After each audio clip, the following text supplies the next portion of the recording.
Welcome to the stream. Thanks for joining in. Let me know your questions ahead of game week 19. Also, let me know if the sound is all right. Is the voice or the music too loud or too low? Please let me know in the comments.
Sar or Gordon to buy? I would definitely pick Gordon at the moment. Looks really good in Newcastle. Attack nailed on. 90 minutes, man.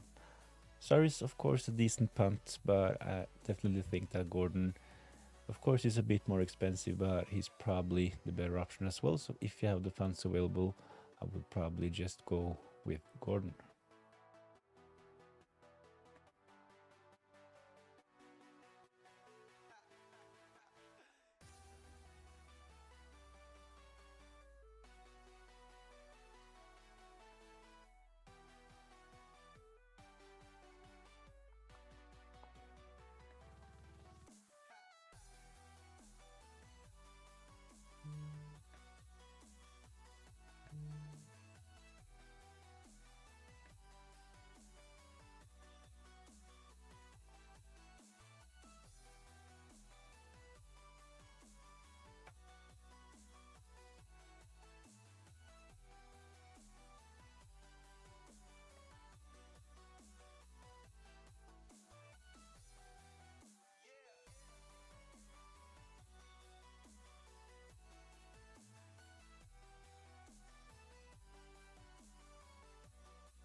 Let me know if the sound is alright. Is the music too loud or too low? And my voice too loud? Is there any echo?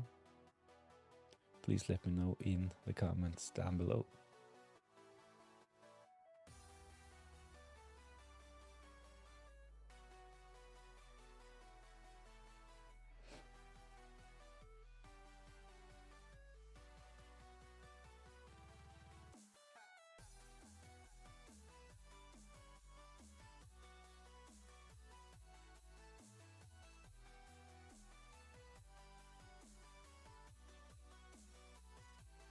I talked about selling Bruno Fernandes yesterday.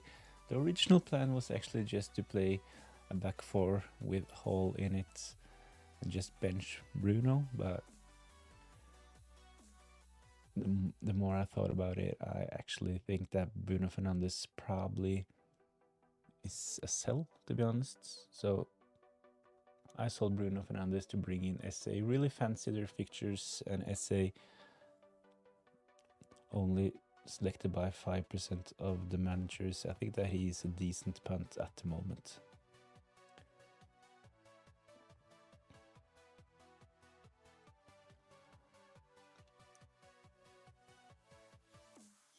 The big question of the day, are Man City going to score a goal and win at last? Strange times in FPL when no one owns their players. Yeah, it's definitely really strange. Not only when it comes to FPL, but of course the Man City form needs to be studied. It's really strange seeing a team with that much quality all of a sudden can't win any football matches. So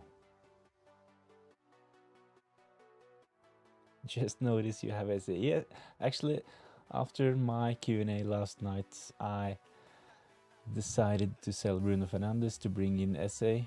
I took a look at the fixtures, and I really think that Crystal Palace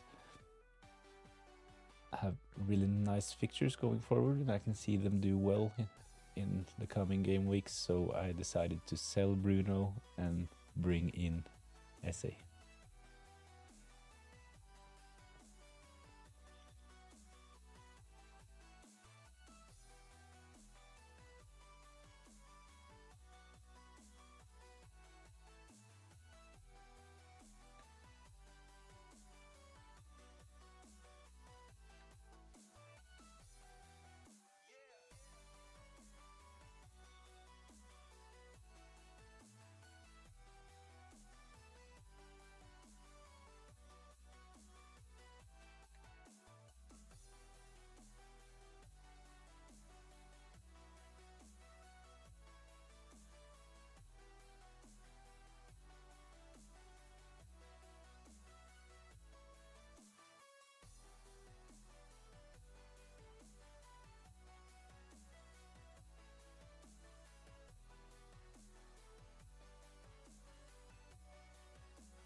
So FOMO, is there an echo today? Is the sound working? I'm always a bit insecure about the sound settings, to be honest, especially after trying to use this new system with playing all my sounds through something called Unify. Palace players are worth a chance. Mateta, Sar, SA.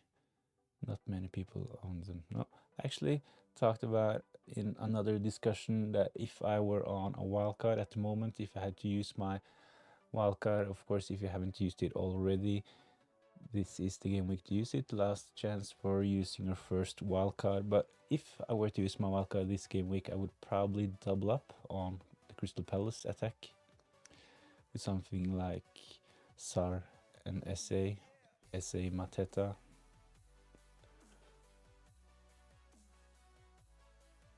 Good night or morning. Good morning.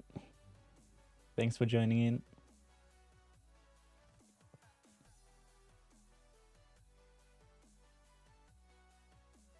Are we all set for the coming game weeks? 2 hours and 30 minutes until the deadline. I think that probably a lot of managers will get caught by this deadline, to be honest. Sunday deadline this time around. At an unusual time of the day as well. So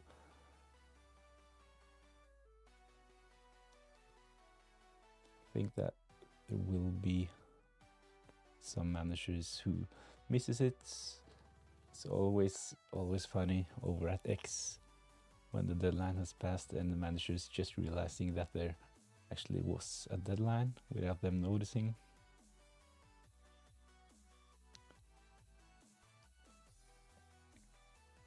Why SA over SAR? Well, actually, it was like a gut feeling, and the fact that SA is back. I think that if SA was fit when Saka got his injury, I think that he would probably be mentioned a bit more when we talked about Saka replacements a couple of game weeks ago. So he was yellow flagged and unsecure about his availability. So I think that if he was fit, especially if he scored in the game week before, he will probably be a lot more popular when it comes to Saka replacements. So I just think that a lot of active managers at the moment have picked SAR. I definitely think that SA is the better option. So hopefully it can be a nice differential having SA in those lovely Palace fixtures coming up.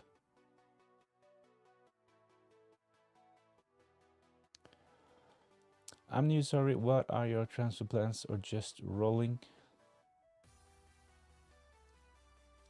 Actually, my transfer plan this game week was initially to just roll, play Lewis Hall and keep Bruno Fernandes on my bench, but I've decided to make a transfer. I sold Bruno Fernandes late last night and I brought in Ebrechi SA from Crystal Palace.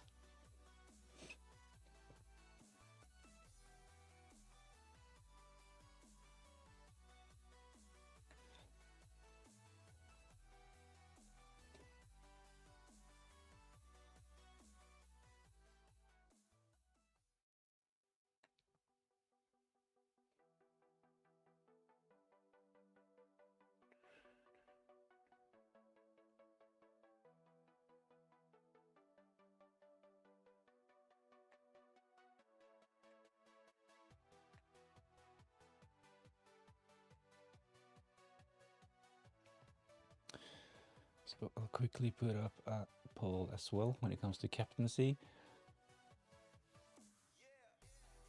I'm actually really tempted to go for a punt this game week when it comes to captaincy. It's currently on Cole Palmer for me.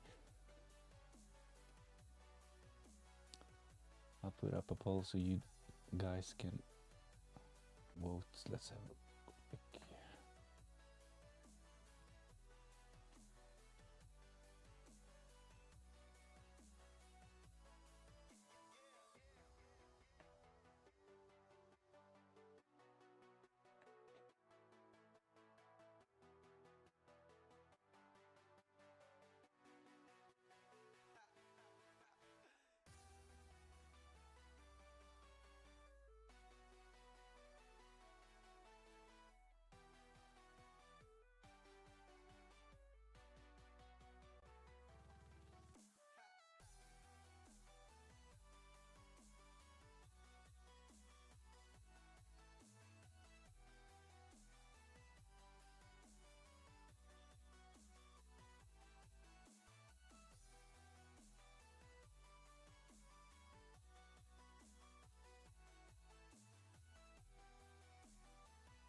Majority are picking SAR, but SA might be a dark horse. Yeah, definitely. I think that SAR, even though he's not massively owned, he is selected by a lot of active managers.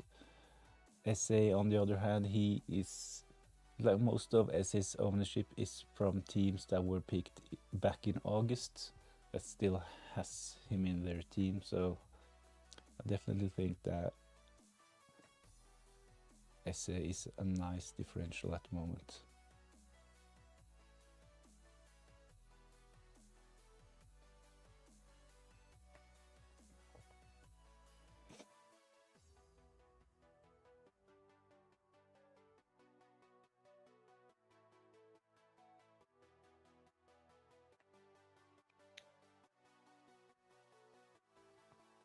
TFS, can you rate my team if I give you the ID?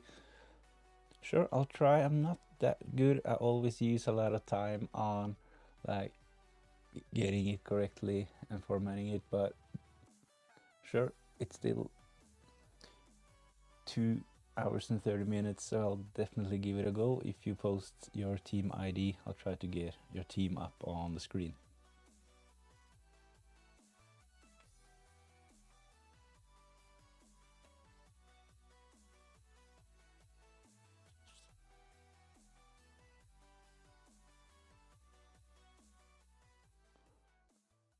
I'm on Son. Captain, pray for me. I didn't even think about Son, to be honest. FPL Diamond, thanks for joining in. Maybe I should have put him in the poll. I only put Salah, Cole Palmer, and Isaac, but of course Son is a really, really big differential, so good luck. Could be a lot of goals in that match, to be honest. It's like Spurs at the moment, they like have to attack and score 3, 4, maybe 5 goals to win matches because we know they will concede.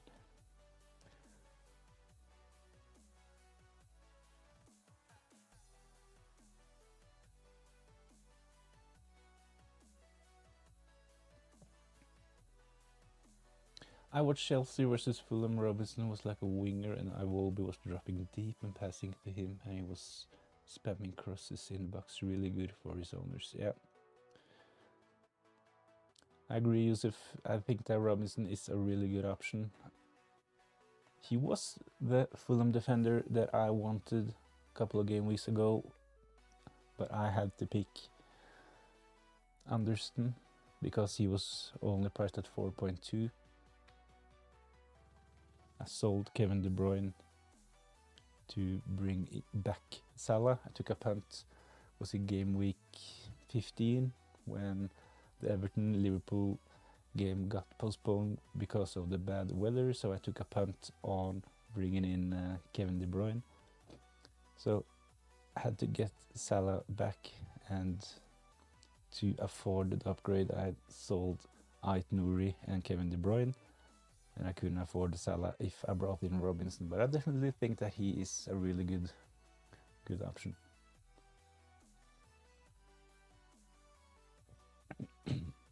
Like, share, subscribe, support your quality channel as you continue to get brilliant content on a consistent basis.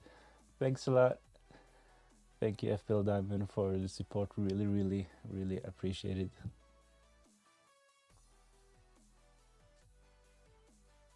Son, really? Yikes.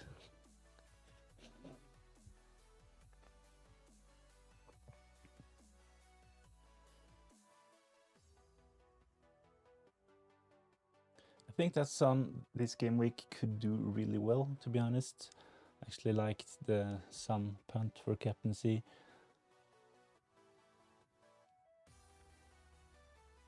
The problem with Son, in my opinion, is that he sometimes plays too wide, in my opinion. So he's like just receiving the ball really, really far out on the wing, and he's not really getting into the box. So especially in those games where defenses are really tight, but don't really see this happening when they play against Wolves, to be honest. So I think that this game week probably is a week where Son can do really well.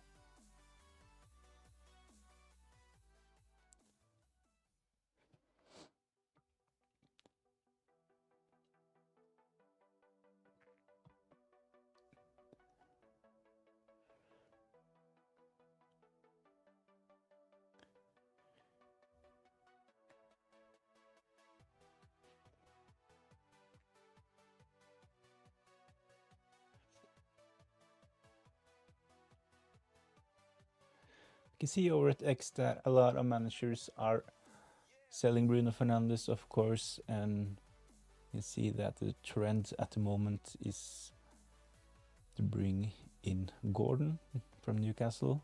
I totally get that transfer as well, but for me and my team, I really wanted SA. I have no Crystal Palace players, but I already have both Hall and Isak, so yeah, people laughed when I triple captain Bruno as well. It's like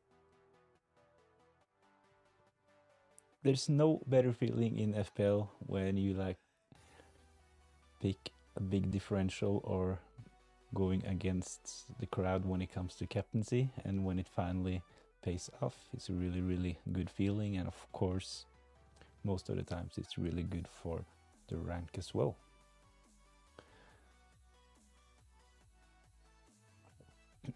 So I know that there is a big risk involved by going against Mo Salah when we consider his returns in the past game weeks and the form Liverpool actually are in. So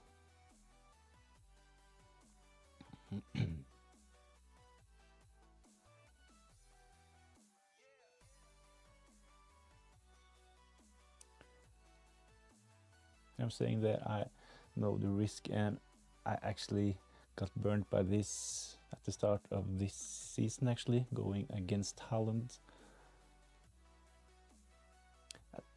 At some point I think that Haaland's ownership got close to 80%, something like that. Especially in game week 3. Was it against... I think that Man City played against Ipswich in game week 2. Haaland got 3 goals in that game. I think that he, in the next game, in game week 3 against West Ham, he scored a new hat-trick, something like that.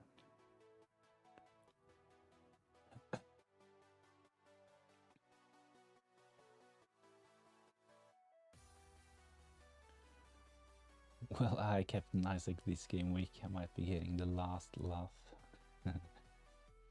I want to change one of Visa or Pedro, who, and to who.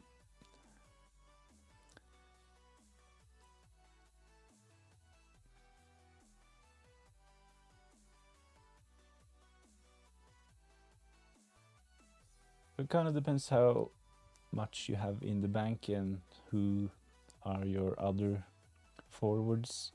In the same price category as Visa, I would probably pick Chris Wood at the moment. I know that it's probably a bit boring picking Chris Wood, seeing that he's owned by 25% of the managers already, but Nottingham Forest, really good fixtures. Mateta is another player. I've talked about Crystal Palace, really good fixtures, so he will probably start most games, sharing penalties with SA as well, so both Chris Wood and Mateta should do well going forward. Who should I start, Rodgers or Enzo? I would definitely start Rodgers. So Enzo is a decent pick at that price. I just don't really like him as a fantasy option. I know that he is on some of the set pieces, but I think that his role in the team is not to score goals. I know that he is arriving in the box in some attacks, but he doesn't really pass the eye test for me when it comes to FPL, especially not if you want to start him every game week.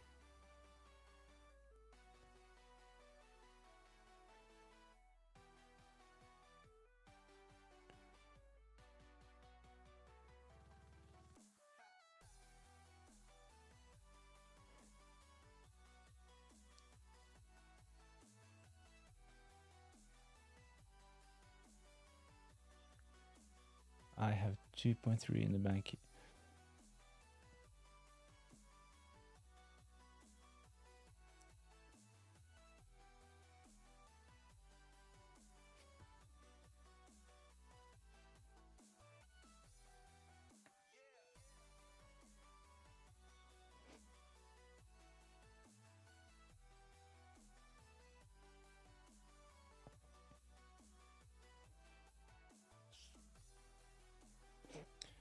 So we have a couple of options. Visa to Solanke could be a nice move ahead of this game week.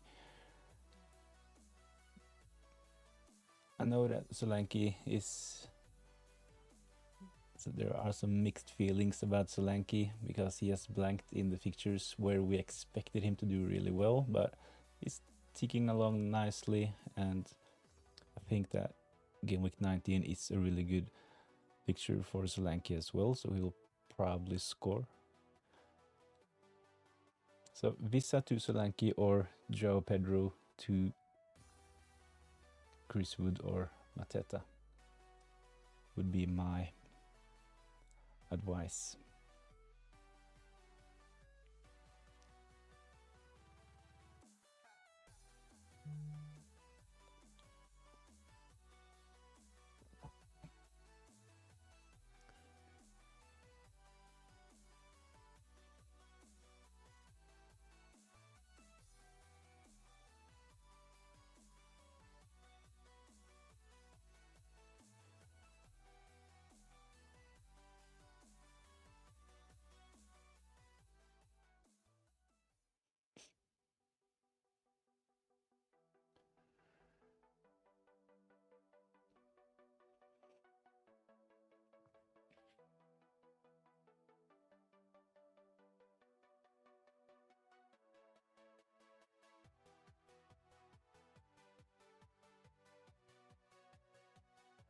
So Man City were discussed earlier on this stream, and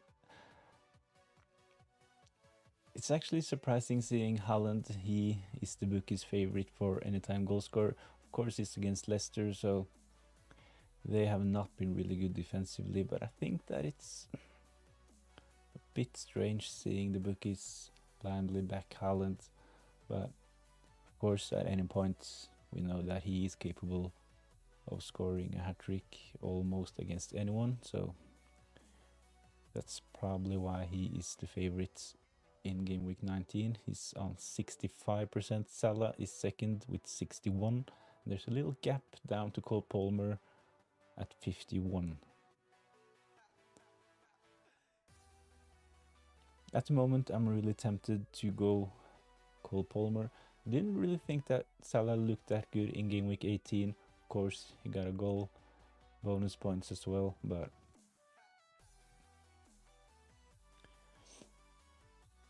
definitely think that Liverpool will win against West Ham, but hopefully if I go against Salah, it will be one of those games where Salah does not return.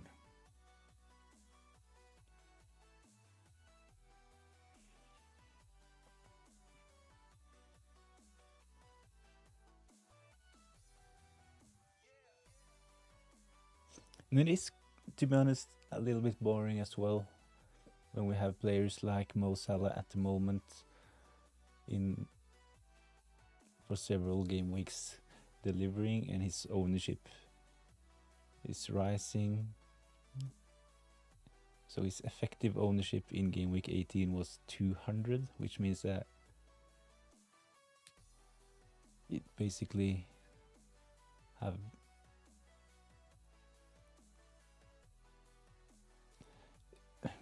let's just say that if you don't captain him, it's like not owning him.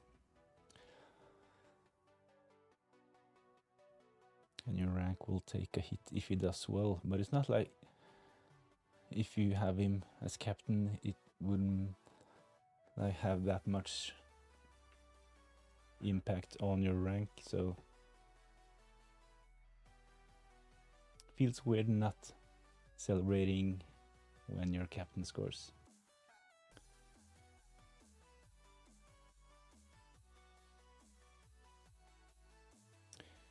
Munoz in, Van Hecke out. Thoughts? Definitely really good transfer. Getting Munoz in, he's on my watch list. Would actually, if I had more free transfers, I would probably sell most of my defenders at the moment to bring in Munoz, but I already used my one free transfer, so that's not an option for me. I'm not willing to take a hit for Munoz, but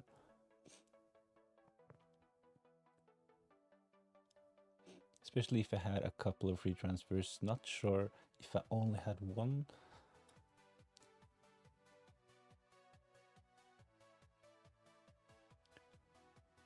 But selling Van Hecke to bring in Munoz at the moment is a really big yes for me.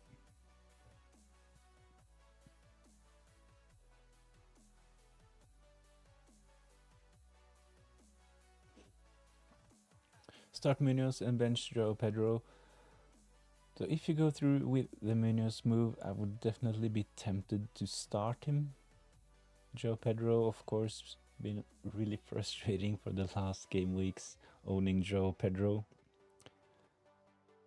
But I've actually watched the games and he is the most creative player in the Brighton team. He looks really willing to do something, and just think that he's been a bit unlucky. So there is a slight risk involving having Joao Pedro on your bench, but I would, as mentioned, be tempted to play Munoz, to be honest.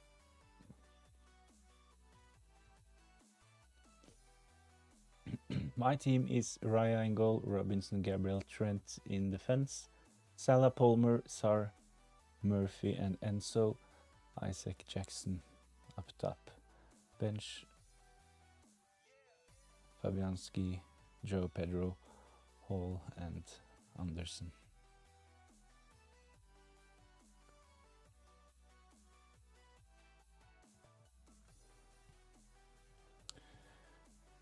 I would probably, this is the second time I'm saying this, so hopefully Enzo will not haul in game week 19, but I would probably consider playing Joao Pedro instead of Enzo Fernandes.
And there was another question as well, start Lewis Hall or Robinson. I would probably just play Robinson, to be honest.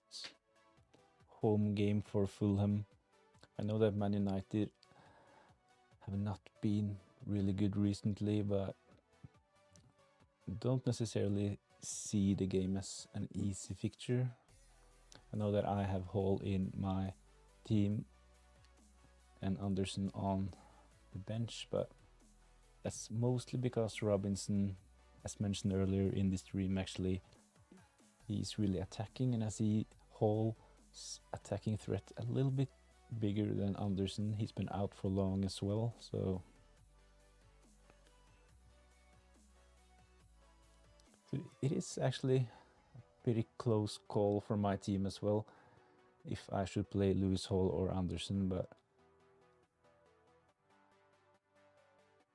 I think I'll back Newcastle in that fixture, to be honest.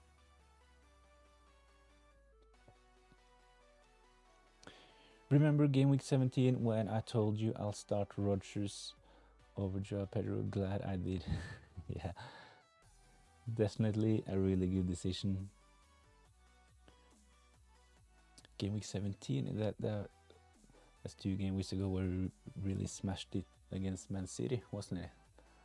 I actually watched that game, and it wasn't just that he got FPL points, he looked really good through the game as well.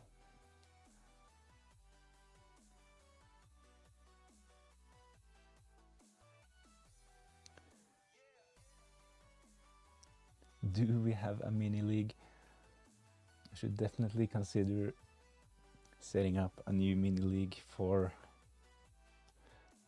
the people joining in on live streams. Thanks for the suggestion. I will definitely do that. Salah or Palmer, captain, thoughts? So I definitely think that Salah is the safe option. He will be the most captain player in game week 19 as well. We'll probably see his effective ownership get close to 200 as in game week 18. But in my opinion, I think that's a bit boring, not celebrating your captain when he scores. So of course, if he's the obvious choice, like he was last game week, I think that we should pick Salah. But I actually like Chelsea and Cole Palmer's fixture better in game week 19. I'll put some stats up on the screen.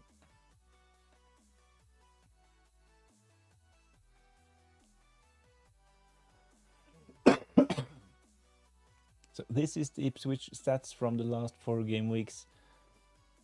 So they have conceded 8 goals, 15 big chances, which is quite high. It's 19th in the league.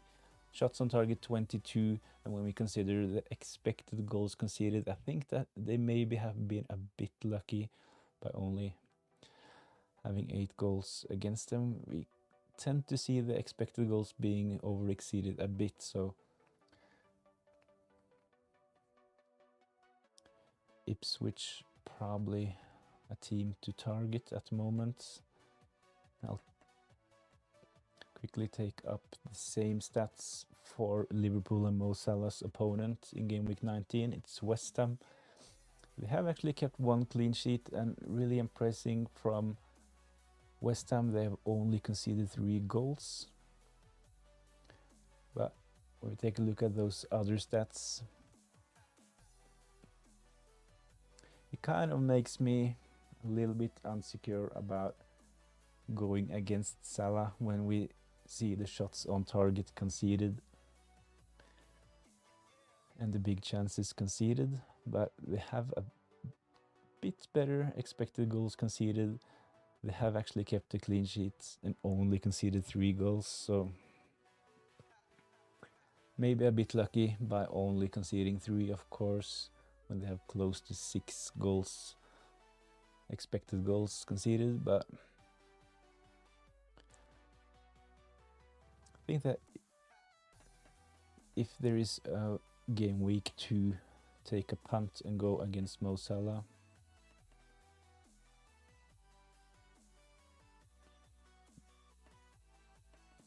then game week 19 might be a good week for it.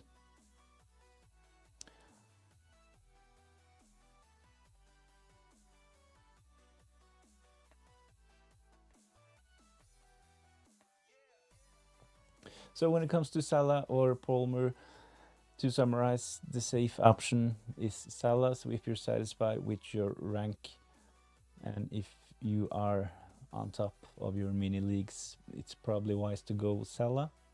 If you want to take a punt, then Cole Palmer is a decent option for game week 19. Bowen or Mbumo, actually, to be honest, I don't really fancy any of them, but so if you want to transfer in one of them, I would probably advise you to look elsewhere. But if you're considering who to start,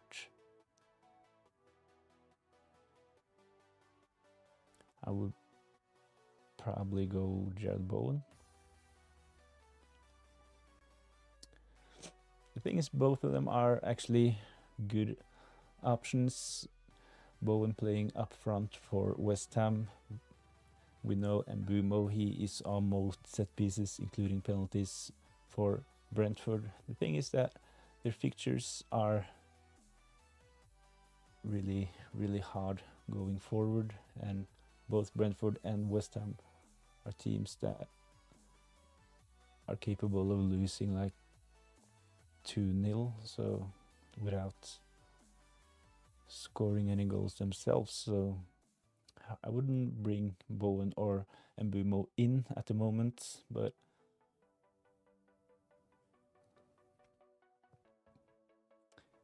if you're benching one of them, I would. It's a really tough decision. Both have tough fixture in game week 19. Probably play Mbumo. Brentford slightly better at home, and he's on penalties, so Mbumo would probably edge it for me if I had to pick one of them.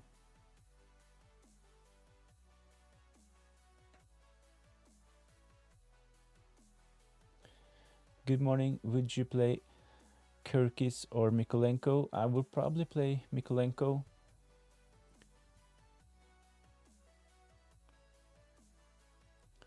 If I had him. I like Kirkis as well, but the fixture is a bit tougher and they are playing away, so Everton at home, they have been really impressive, especially defensively at Goodison Park, so playing Mykolenko in game week 19 is probably the best decision.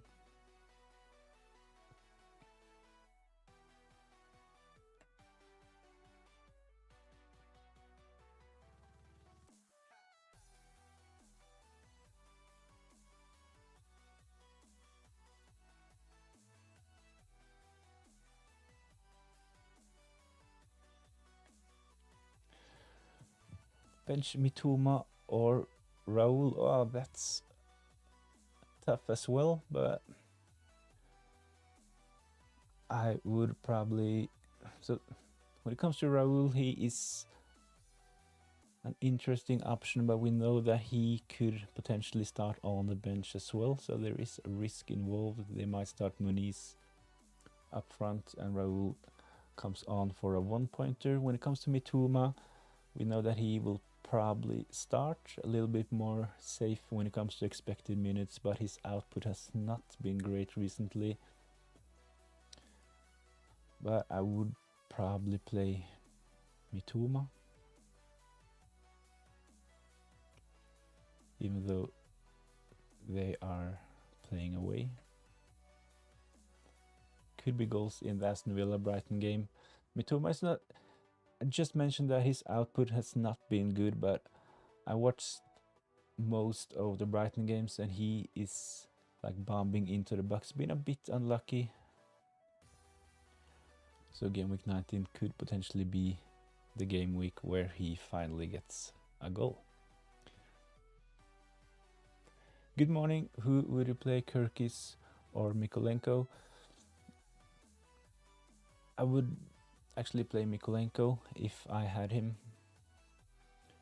Just talked about Kirkis this game week. I like Kirkis as an option. He has the potential for attacking returns as well, but I think that their fixture against Fulham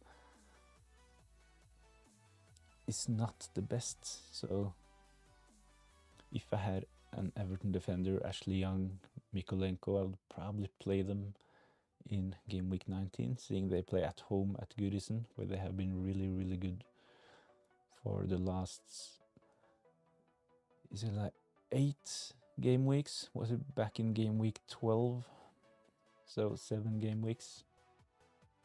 I remember having Mykolenko at the start of the season, and especially Everton, they were really poor. Mykolenko's price went from 4.5 to, was it 4.2, I think, before I sold him on my wildcard, and after this they have been really solid. So yeah.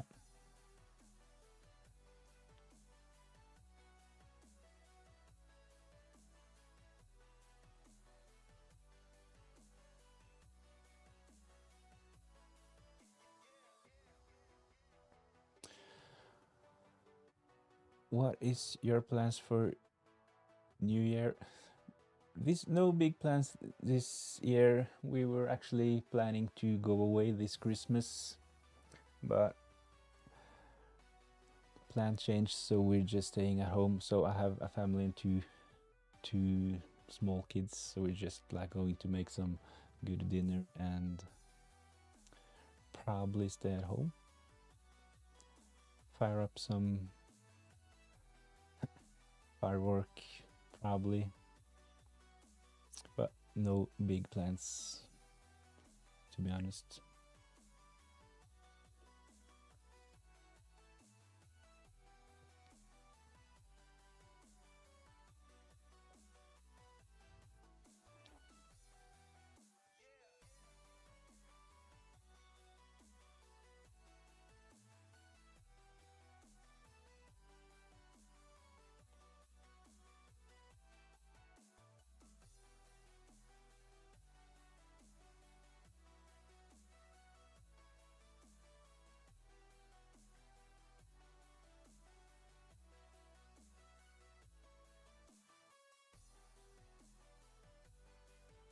Would you start Robinson or Milenkovic? Oh, another really tough call, to be honest. I would just back the home fixture when it comes to those decisions. Both of them playing for good defensive teams at the moment, and both of them have attacking threat, so it's really close, but probably Robinson.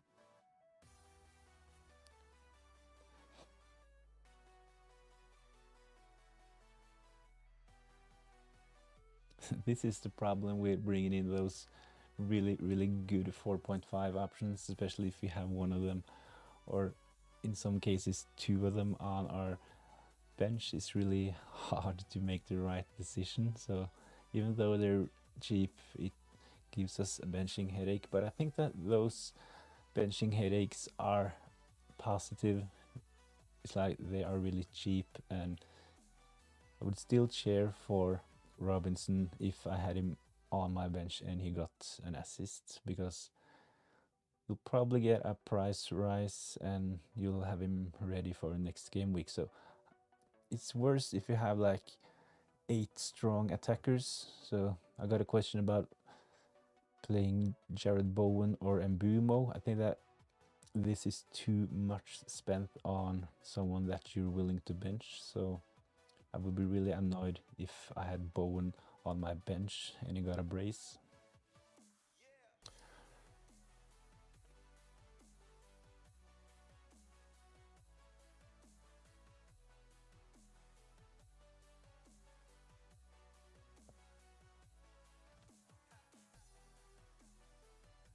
It's probably a bit weird me backing Robinson in most of those decisions, seeing I have Anderson, a Fulham defender, on my bench. But I like Robinson better than Anderson. Both have some sort of attacking threat. Anderson recently came back from injury, started in game week 18, so that was nice, but I think that Robinson at the moment is looking really good, so if I had him, I would probably start him.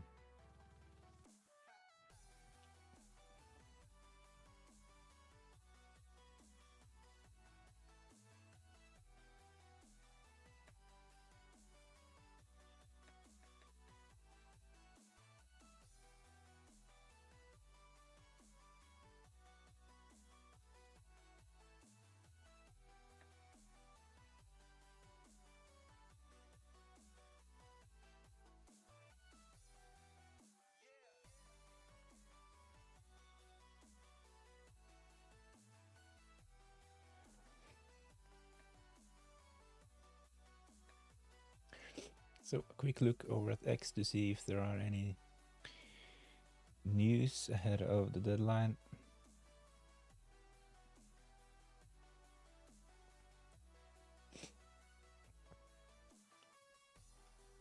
I can see over at X that there are a couple of managers using their wildcard. Of course, if you haven't used it already, this is the last game week to use it, so of course makes sense to freshen up your team a bit, get in some Crystal Palace attacking assets, maybe get rid of an injured goalkeeper or two. So make sure to play your wildcard if you haven't done so already. Deadline is, it's under 2 hours. does he say? 1 hour and 53 minutes until the deadline. GW20 bench Robinson for Larson. I would be tempted to play Strong Larson if I had him in game week 19. We consider that they are up against Spurs. Like when we see Spurs and in the fixture difficulty, they're always like a grey fixture, but I think for the attacking players playing against Spurs, it's definitely a green fixture. So I would probably start Strand Larsen in game week 19 if I had him.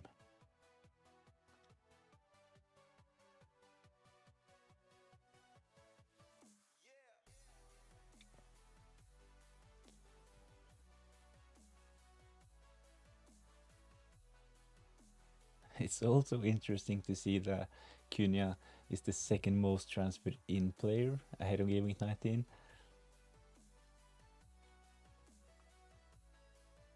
Over 400,000 new owners ahead of game week 19. I think that when he finally receives the ban, there will be a lot of surprise managers. I can't really see people that know that he'll actually get a ban are bringing him in, so it's probably people that are not aware about what happened after the game against Ipswich.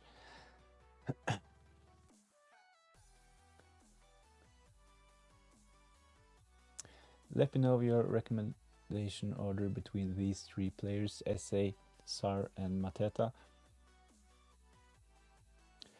So I picked SA for my team yesterday when I sold Bruno Fernandes, so SA is probably my favorite option out of those, to be honest. I think that Sar would be second because of his price and value, but I also like Mateta, so I think that all three of them are decent transfers in this game week, but if I were to rank them, I would probably say SA, Sar and Mateta.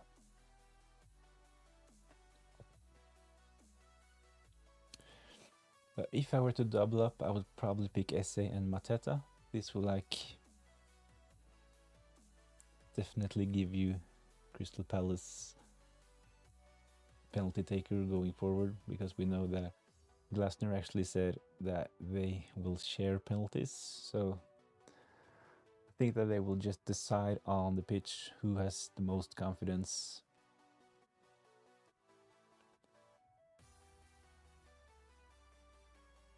Why are you captaining Palmer over Salah?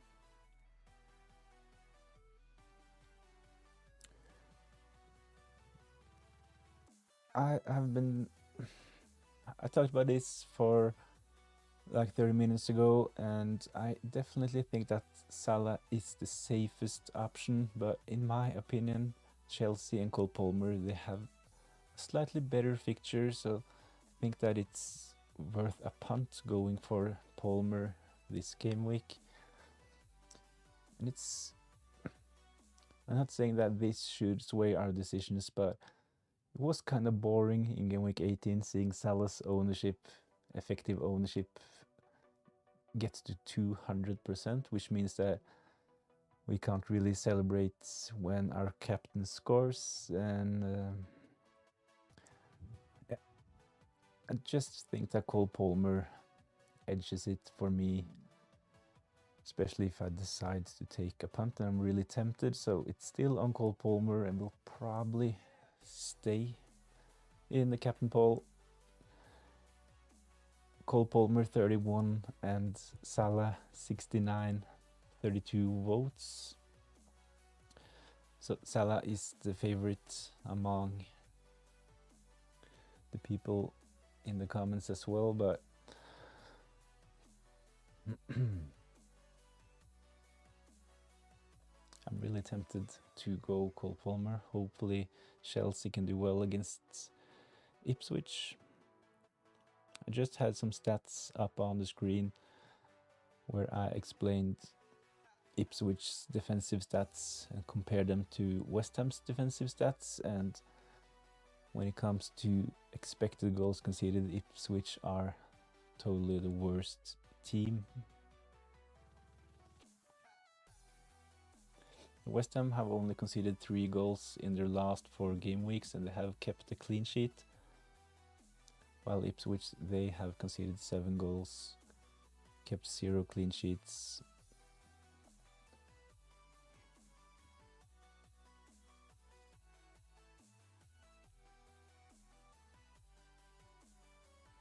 But as mentioned earlier, I know the risk. If Salah really hauls, even though I own him, my rank will take a hit. But of course, if Cole Palmer matches or outscores him, then it will probably be a green arrow. At the start of the season, I did not own Haaland. His ownership was close to 80. He was heavily captained, so at some point I actually had a rank 4.5 million or something like that around game week 7, 8. So the last 10 game weeks have been steady rise for me. It's 1.3 at the moment, so hopefully I can get into the top 100k.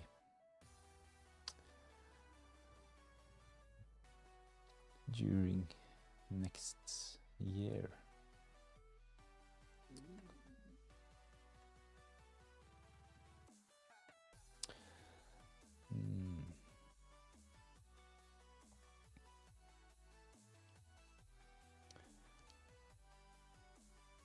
Start Kirkis, Aina or Hall.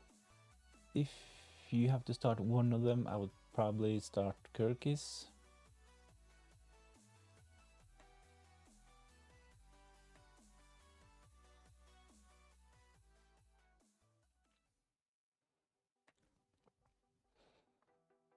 I know that Aina, he's really close between them. I would probably bench Hall, but it's close between Kirkis and Aina, to be honest.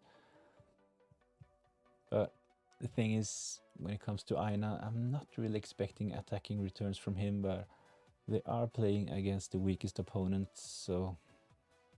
But I really like Kirkis this game week for some reason, but... Yeah, bench Hall, flip a coin between Aina and Kirkis.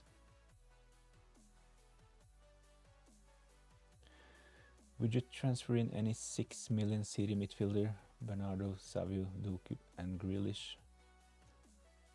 I would not really consider transferring in one of those players at the moment. Even though Man City had a better form, I would probably not get him. I know Bernardo scored last game week, but he's on 4 yellow cards. If he receives a yellow card in game week 19, he will miss game week 20, so that would be really, really annoying. All of the other options could be benched any game week, so I would probably avoid that price bracket from the Man City midfield. There are better options at the moment, and yeah, my transfer in this game week was SA, so I would probably pick him ahead of any Man City midfielder. Prioritize selling Joe Pedro or Visa, and for Solanke or Mateta. So if you have the funds for Joe Pedro to Solanke, I think that it will be a really good move ahead of game week 19. There is a slight risk involved in selling Joe Pedro. I talked about this 30 minutes ago. I won't say that he passes the eye test, but he is the most creative player in the Brighton team, and if they score, he will probably be involved.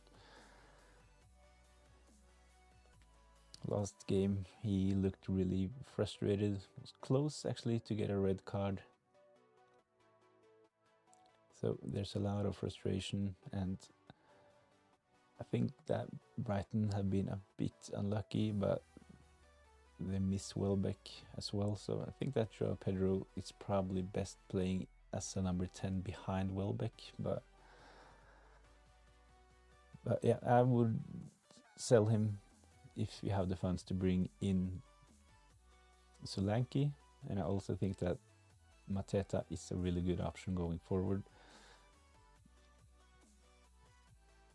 The thing is with Joao Pedro, he's that cheap, so he's like an enabler as well, and probably someone that we could put on our bench for a couple of game weeks. But I think that Wissa is a bit too expensive. I don't really like the fixtures for Brighton and Brentford going forward, so it makes sense to sell them. And who you pick from Solanke or Mateta. So if you have no other Spurs asset, then Solanke would probably be my priority. Favorite Premier League team? My favorite team is Man United. It's getting ridiculous seeing how they perform at the moment, but yeah, it is what it is.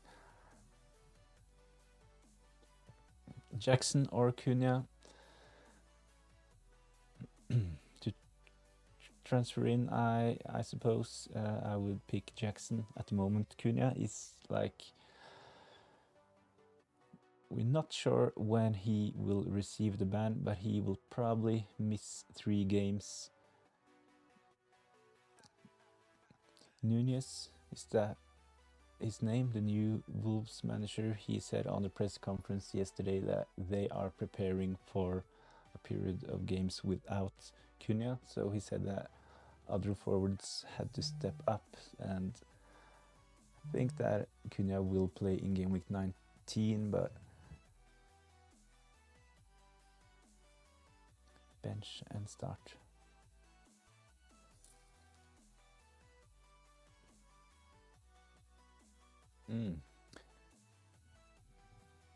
You must have a really strong front 8 if you're considering to bench Jackson or Cunha. If I had them, I would probably play both of them. Really good fixtures as well for both. Chelsea playing against Ipswich, Cunha playing against Spurs, who have not been really good defensively. So I'd probably try to find a way to start both of them, because they both have the potential to do really good. But if I were to, with a gun to my head, I would bench Jackson, because he's probably a bit, I'm not saying that he will be, but he could be rested, of course. So I would try to find a way to play both, but if I had to bench one of them, it would probably be Jackson. Cunha will probably play. There's no need to rest Cunha at the moment. Really good form as well, and playing against Spurs. I can see a lot of goals in this game, so find a way to play Cunha. Try to fit Jackson in your starting 11 as well, but yeah.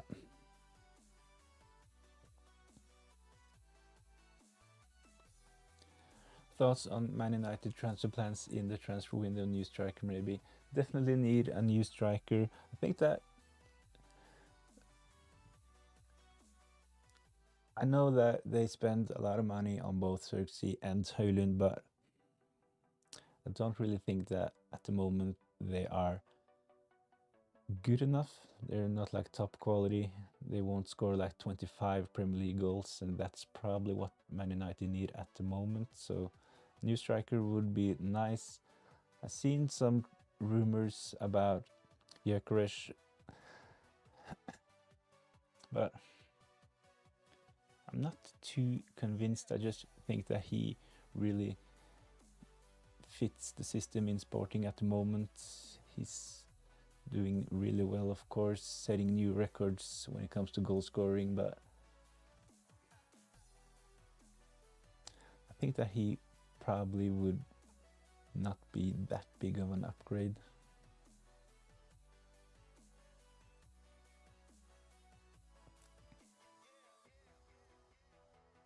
Could be interesting to see. The problem is with English players, they are so expensive, especially when they are getting sold to other English clubs. So I think that if Watkins gets benched when Duran is back, he will probably be interested in a move to Man United, but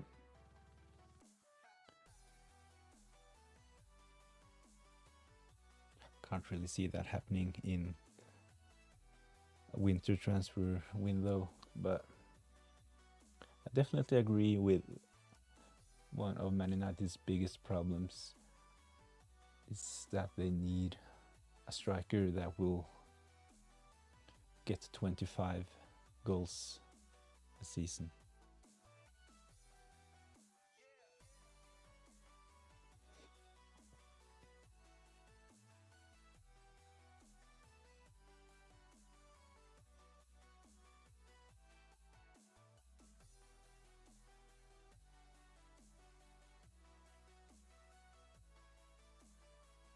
It's really frustrating what has happened to Rashford as well.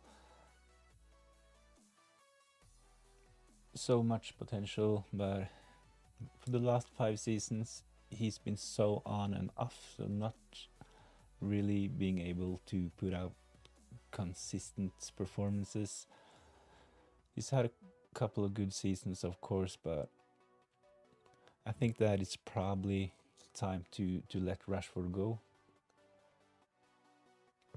And hopefully some of this money can be used to upgrade one of the strikers. And what I watched from Xerxes, I actually think that he probably is better as a number 10. I've seen him play for the Netherlands in this position as well, so I'm not sure if he is a natural born goal scorer, to be honest, on this level. So he is a decent player, of course, but not sure if he will be a player to score 25 plus in a Premier League season.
No big news over at X when it comes to injuries, team news or stuff like that. A lot of managers locking in their teams. Most have Mo Salah as their captain. I've seen a lot of transfers for Gordon and also Ismail Assar. Not that many for SA. But my transfer this game week was to sell Bruno Fernandes and bring in SA. Hopefully he can do well going forward, but I was really close to save as well, just have Bruno on my bench and play Anderson, but after taking a closer look at both Crystal Palace and Man United's fixtures going forward, I think that SA is probably the best option out of the two. Like Man United, of course, they have a tough fixture when Bruno gets back in game week 20. They play at Anfield against Liverpool. Really good fixture for Man United, probably in game week 21, playing against Southampton at home. But after this, they have some tricky fixtures, especially when it comes to playing against good defenses. They have Fulham away, Crystal Palace, Everton away at Goodison. So Man United have really mixed fixtures going forward, but when we consider Crystal Palace fixtures, they have the Southampton fixture in game week 19 this game week at home, so of course really good. Gets a bit tougher in game week 20 playing against Chelsea, but Chelsea have not kept many clean sheets recently, so there could be goals in this game as well. They play against Leicester in game week 21, West Ham 22, Brentford at home. So playing against Brentford at home is a really good fixture. Brentford have been good recently at home, but not that good playing away. So yeah, I really like the Crystal Palace fixtures for the next game weeks. Bench Diaz or Ahmad, I would definitely play Luis Diaz if I had him. He got his rest last game week and will probably start against West Ham.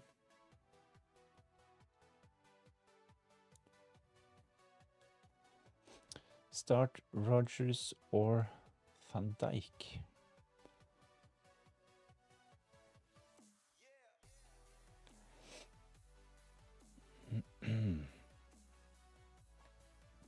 So I really like Van Dijk. I actually had him in my team from game week 1 to game week 12, where I wildcarded, but I know about his attacking threat, but I would probably bench him and play Rodgers.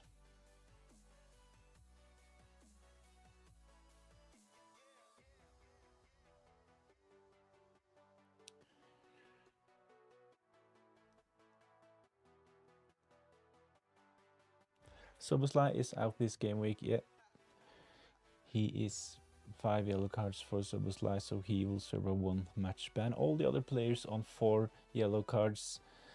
This is like the last game week to get that 5th. So there are players, I have it on the graphics as well in the right corner.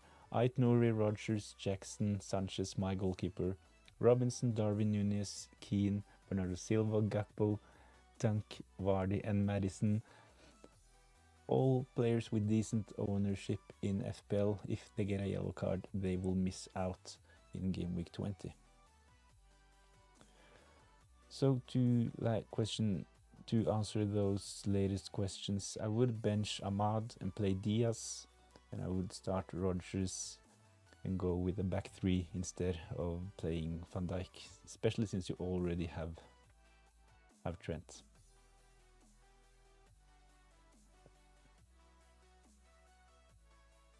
So my plan when I got in Jared Bowen like 5-6 game weeks ago was to potentially sell him around game week 19, but I've had other fires, and Bruno Fernandes definitely being a bigger fire than Jared Bowen ahead of game week 19. So my transfer was to sell Bruno Fernandes and bring in SA.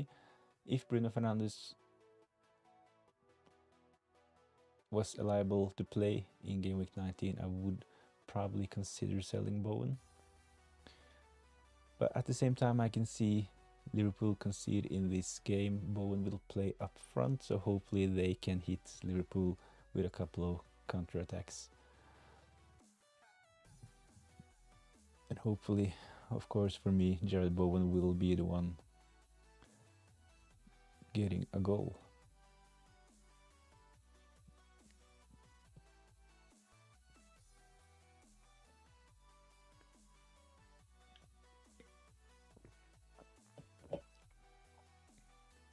So 90 minutes until the deadline. Still time to make transfers, still time to make a decision on captaincy. I'm still on Cole Palmer, really tempted to take a punt in game week 19, go against Mo Salah and captain Cole Palmer. Last time I went against Mo Salah, it actually worked out pretty well. That was in game week, was it game week 16? Yeah, game week 16. Liverpool played at home against Fulham. Salah got an assist. I remember Liverpool playing early in this game week. I was really satisfied with going against Mo Salah, seeing him only got an assist. I captained Cole Palmer that game week for Chelsea's fixture at home against Brentford, but Chelsea won 2-1 in game week 16 against Brentford, but yeah, Cole Palmer blanked. So Salah with 5 points ended up outscoring Palmer. So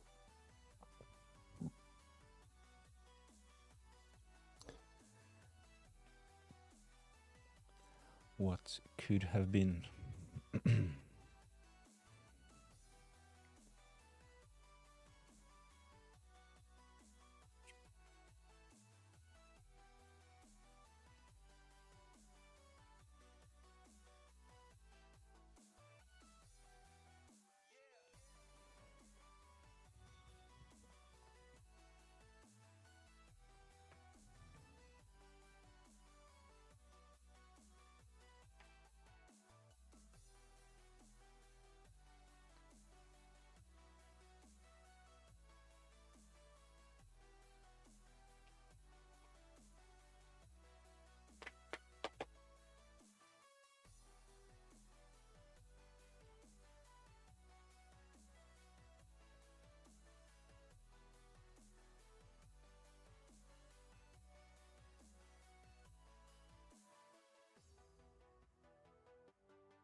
More votes for Salah in the captain poll. Salah is now on 70%.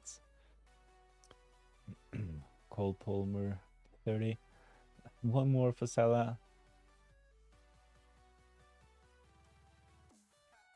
He will be the most captained player in game week 19 by some margin. I'm not sure if he'll reach 200% effective ownership, but we'll get really close as well.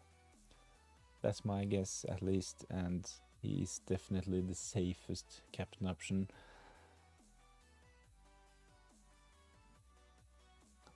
My captain is currently Cole Palmer. Really tempted to take a punt and go against Mo Salah, so I'll probably stick with Palmer.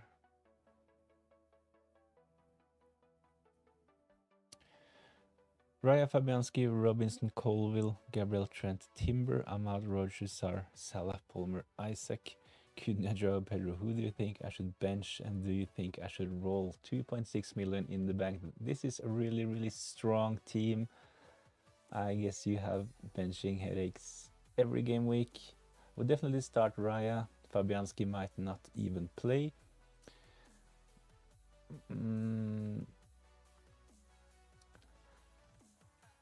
I would double up. I really like the idea of tripling up on the Arsenal defense. So I would probably start Raya in goal and play both Gabriel and Timber. Trent at that price, I would not bench him. Would be really frustrating if I had Trent Arnold on my bench with points while playing Colville or Robinson, who blanked. So I would bench Robinson and Colville. I would definitely play Salah, Palmer, Isak and Cunha. So my bench would be Fabianski, Robinson, Colville, and Ahmad. So I would play Rodgers, Salah, Palmer, Isaac, Cunha, and I would even play Joao Pedro as well. So, yeah. Definitely no need to make a transfer. So save your transfer. You'll need it pretty soon. I think that Cunha, he might get his ban ahead of game week 20. So save your transfer and have a plan for what to do with Cunha when he gets his suspension. Usually those kind of bans are 3-match bans. We saw that Kudus received one and he had to sit out 4 game weeks.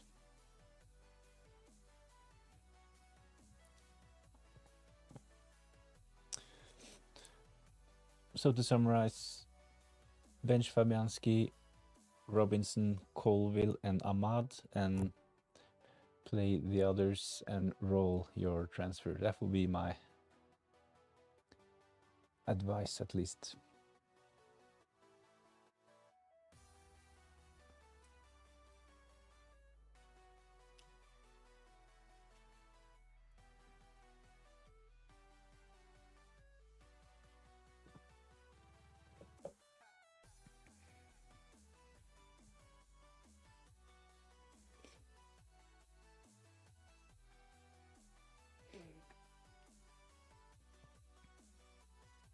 %72% for Salah, 28% for Cole Palmer.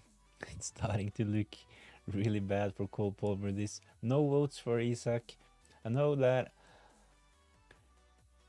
FPL Diamond in the comments earlier on the stream, he was a bit upset. He did not find his captain option in the poll. It's Son. Actually, like the punt on Son for game week 19 playing against Wolves. But as mentioned, Salah is probably the safest option. I might go for Chelsea and Cole Palmer because they have the slightly better fixture. And Salah, he has played a lot recently, so yeah.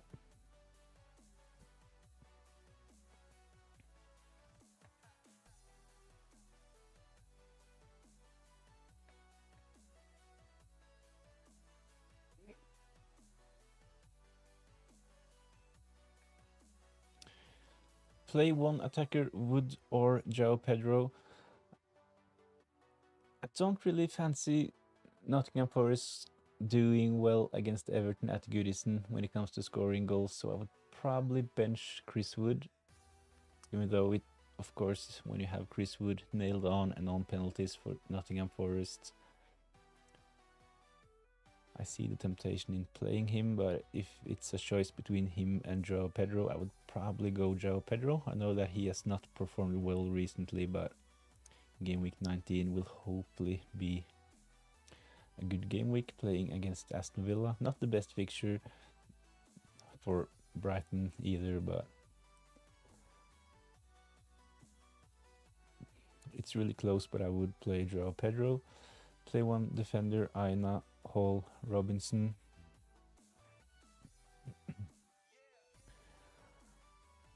I would bench Hall. It's close between Aina and Robinson. I would, especially if you're benching Chris Wood, I would like to play Aina. So I said Everton is a tough fixture, but that is for the attacking Nottingham Forest players. I think that this game might be a 0-0, so yeah.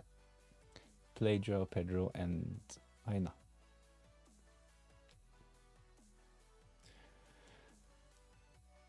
Joao Pedro to Havertz or Mateta, I can't decide.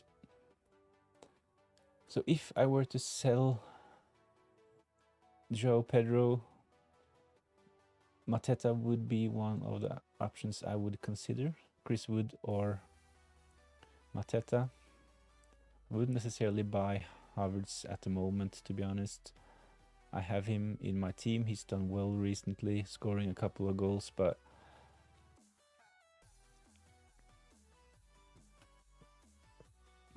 I would, if I were to sell Joe Pedro, I would bring in Mateta.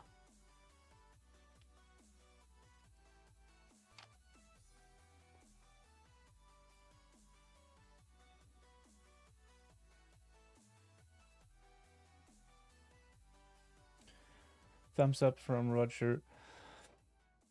Hopefully this is the right decision. No promises, no guarantees, of course, just my opinion, and hopefully it will help. And of course, I think that it's the right decision, so hopefully it works out.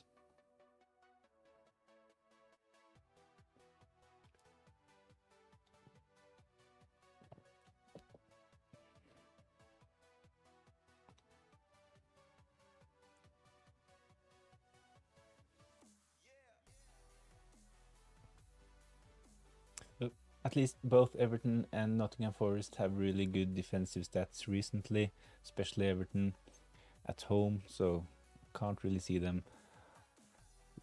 starting to let goals in for fun all of a sudden. So I think it will be hard for Nottingham Forest to score many against them. But I've got Sar, and I don't know if Mateta is necessary. I could just bench Pedro for Rodgers, but Mateta is big differential and is on penalties and stuff. Yeah.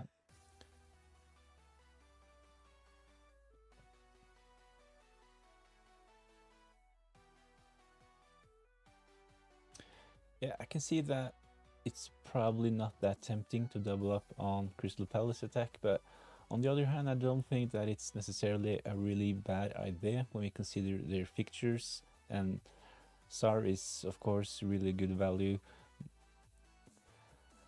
I think that we should make room for 2 Crystal Palace attackers. I talked about earlier on this stream if I were to use my wildcard, and I'll repeat that if you have your wildcard still, this is the last game week that you can use it, or you just lose it. So use your wildcard if you haven't done so this game week. And if I were to use my wildcard, I would probably double up on Crystal Palace attack.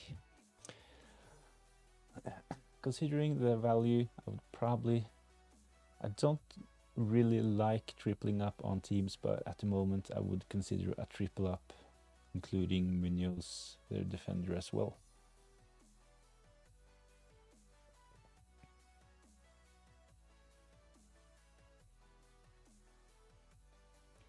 If you had to pick, apart from Salah this game week, who would be your differential captain? I would... So my captain at the moment is Cole Palmer, so I have to say and answer Cole Palmer. I'm really tempted to captain him, considering Chelsea's fixture against Ipswich. So at the moment my captain is actually Cole Palmer. I also like FPL Diamond talked about Son for game week 19. I think that there will be a lot of goals in the Wolves against Spurs game, so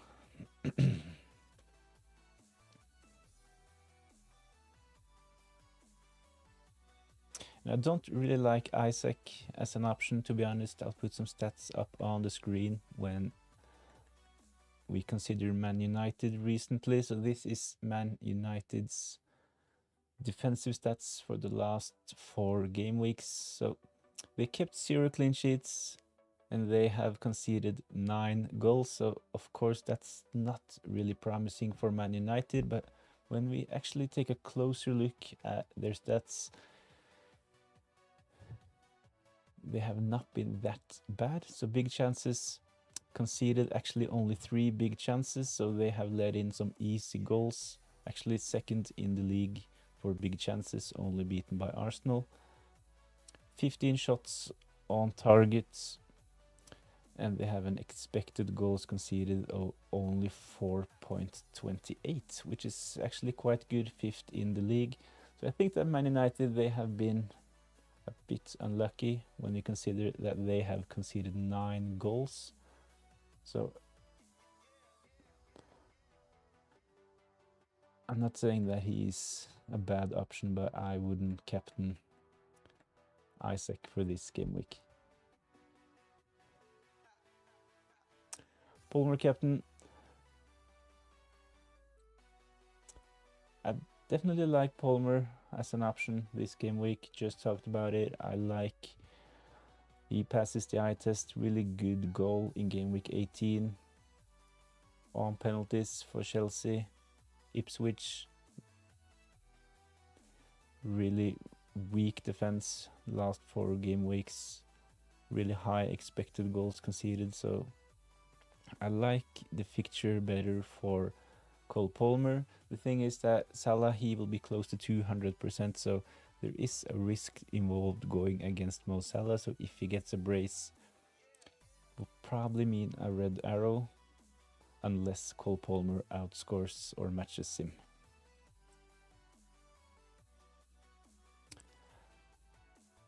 Hi, which one is better to start, Ødegaard and so?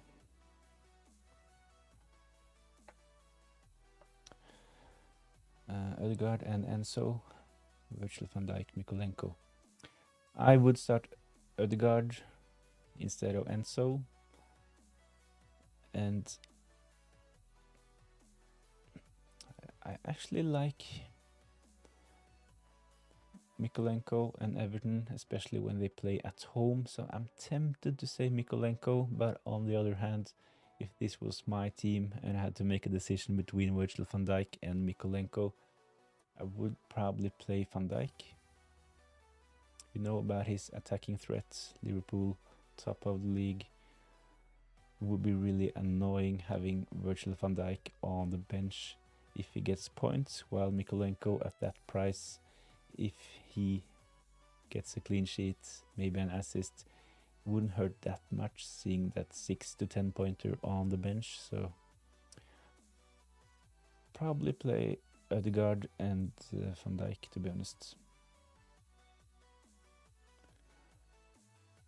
But with that said, I really like Mikolenko. I had some other questions about Mikolenko, like play Kirkis or Mikolenko, play Lewis Hall or Mikolenko.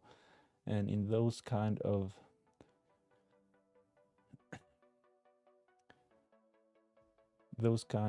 decisions, I would play Mikolenko. But Van Dijk probably just edges it.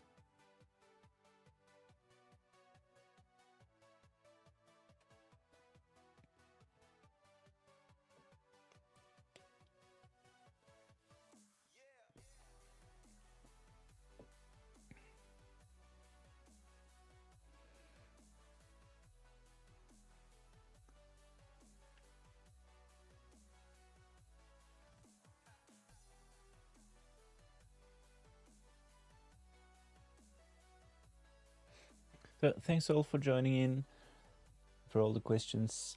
Please go and like the stream. I've heard that the more likes, the more attention, the more people could potentially join in. So give the stream a like if you haven't done so already, and please subscribe to the channel if you like the content.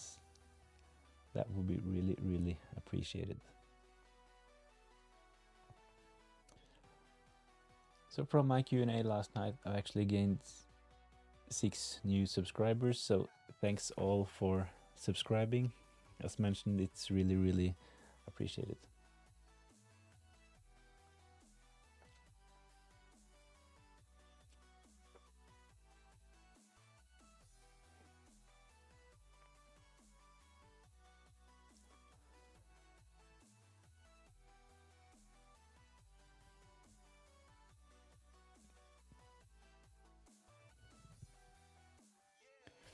For the first time this season, Crystal Palace is the bookies' favorites for keeping a clean sheet. They are playing at home against Southampton. They've been given 40% chance of a clean sheet in game week 19. So if you need a new defender, Munoz from Palace is a really, really good option. The other teams are like the usual suspects when it comes to bookies' predictions. So Man City, always high on the list, even though they rarely keep clean sheets. But for their game against Leicester, they're tied with Arsenal for their game against Brentford, both on 38% chance of a clean sheet. So Crystal Palace favorites, Man City and Arsenal are also really, really close. Can't really see Man City keep a clean sheet at the moment, to be honest, but the bookies' predictions, I know that when it comes to the clean sheets, they get it wrong a lot of times, but they have Haaland as their favorite for anytime goal scorer, 65%. Salah is second, Cole Palmer 51. So there is a gap, 14% gap between Erling Haaland and Cole Palmer when it comes to anytime goal scorer. Yes, lad, how are you? I'm fine, thanks.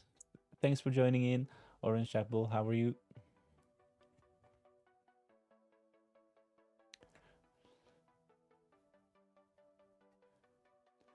Please go vote in the poll to make a mockery of my captain punt this game week. I'm really tempted to go Cole Palmer, to be honest. I really like the fixture against Ipswich. Salah is on 73%, Palmer 27%. No votes for Isak. I'm good, thanks. Great, are you ready for the new game week? Palmer captain, right?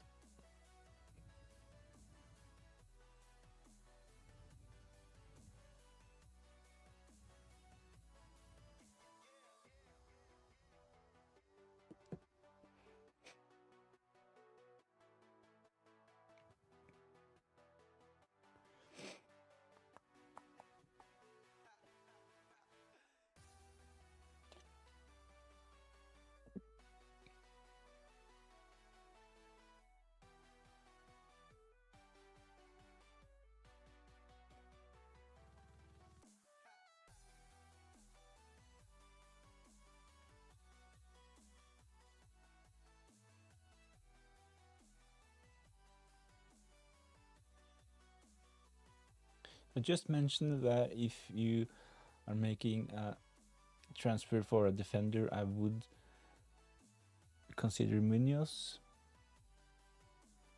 So I'll just quickly run through my watch list. It's on the screen in the right corner.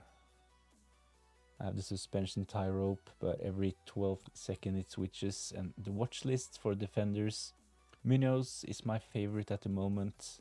Castan is second on the list. So Castan Kenitete is injured for 8 to 10 weeks, so that's 7 to 9 weeks now, I guess, since this was stated last week, but I still think that Castan is a good option. My third option, if you have the funds, would be to double or even triple up on the Arsenal defense. Would you take a -4 to swap out an injured goalkeeper? It kind of depends which goalkeeper you have on the bench. So I guess it's Fabianski or Flecken who got injured in game week 18.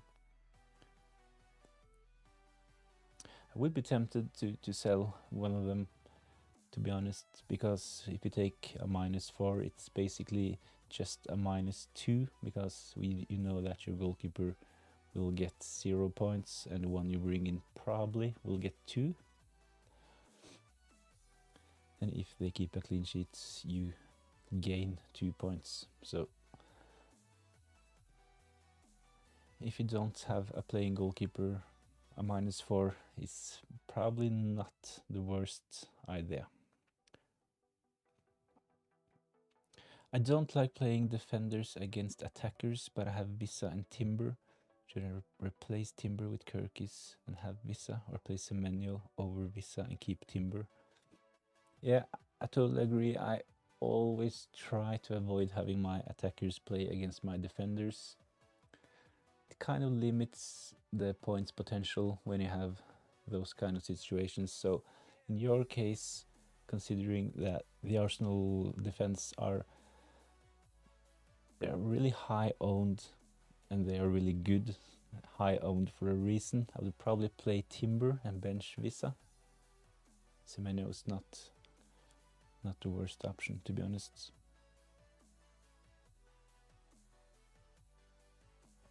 But there are a lot of managers with double, even triple Arsenal defense, so if they keep a clean sheet, it's really bad for the ranks, especially if you have no Arsenal defenders in your team. I think that Timber is probably good for an attacking return as well.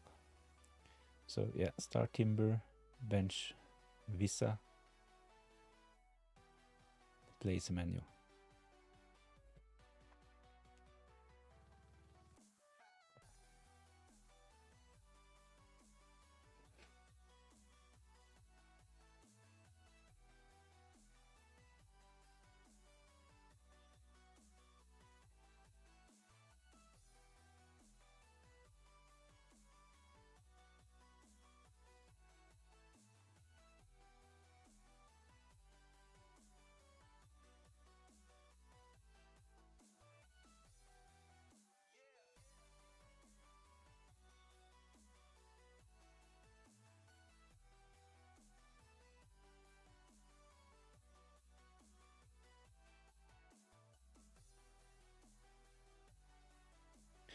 Alright, thanks. Hopefully it will work out. I think that it makes sense, especially if you don't want to play your attackers against your defenders. I think that there's a solid point about the Arsenal defenders. They are quite heavily owned, and I think that Timber is a really good option, to be honest. So hopefully it works out. I will definitely play Gabriel for game week 19. Thanks. Who do you think is a better pick, Sells, Pickford or Sanchez?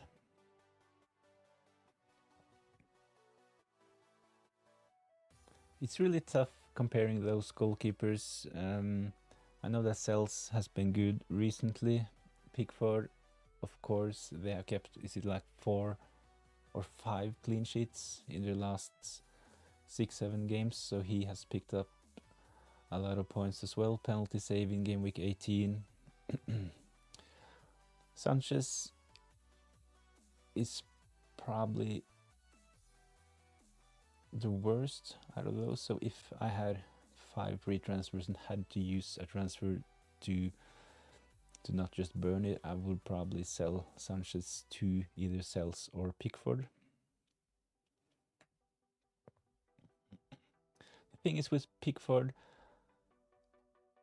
yes, he is a decent option. The same goes for Sells, but there are other ways to get into those defenses. Definitely like Milenkovic from Nottingham Forest, where you get the additional attacking threat as well. The same goes for Mykolenko and Ashley Young from the Everton defense. So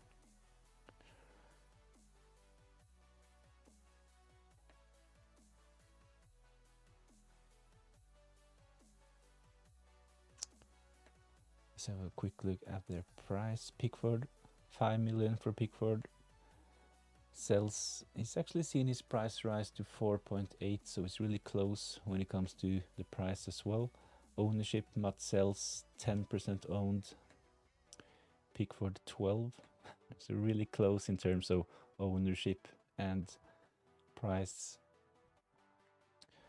A quick look at the fixtures. So Pickford and Everton, they have decent fixtures. Not that great, but when it comes to keeping a clean sheet, they should still be able to keep a couple of clean sheets all the way until game week 29. And that's probably around the time where we would start consider using our second wildcard. So Pickford, definitely a really good option. Quick look at Forest as well. Good short-term fixtures for Nottingham Forest. Starting a bit of a tough run in game week 26. Newcastle away, Arsenal at home, then Man City in game week 28. So yeah, even though he's a little bit more owned and 0.2 more expensive, I would probably go Pickford.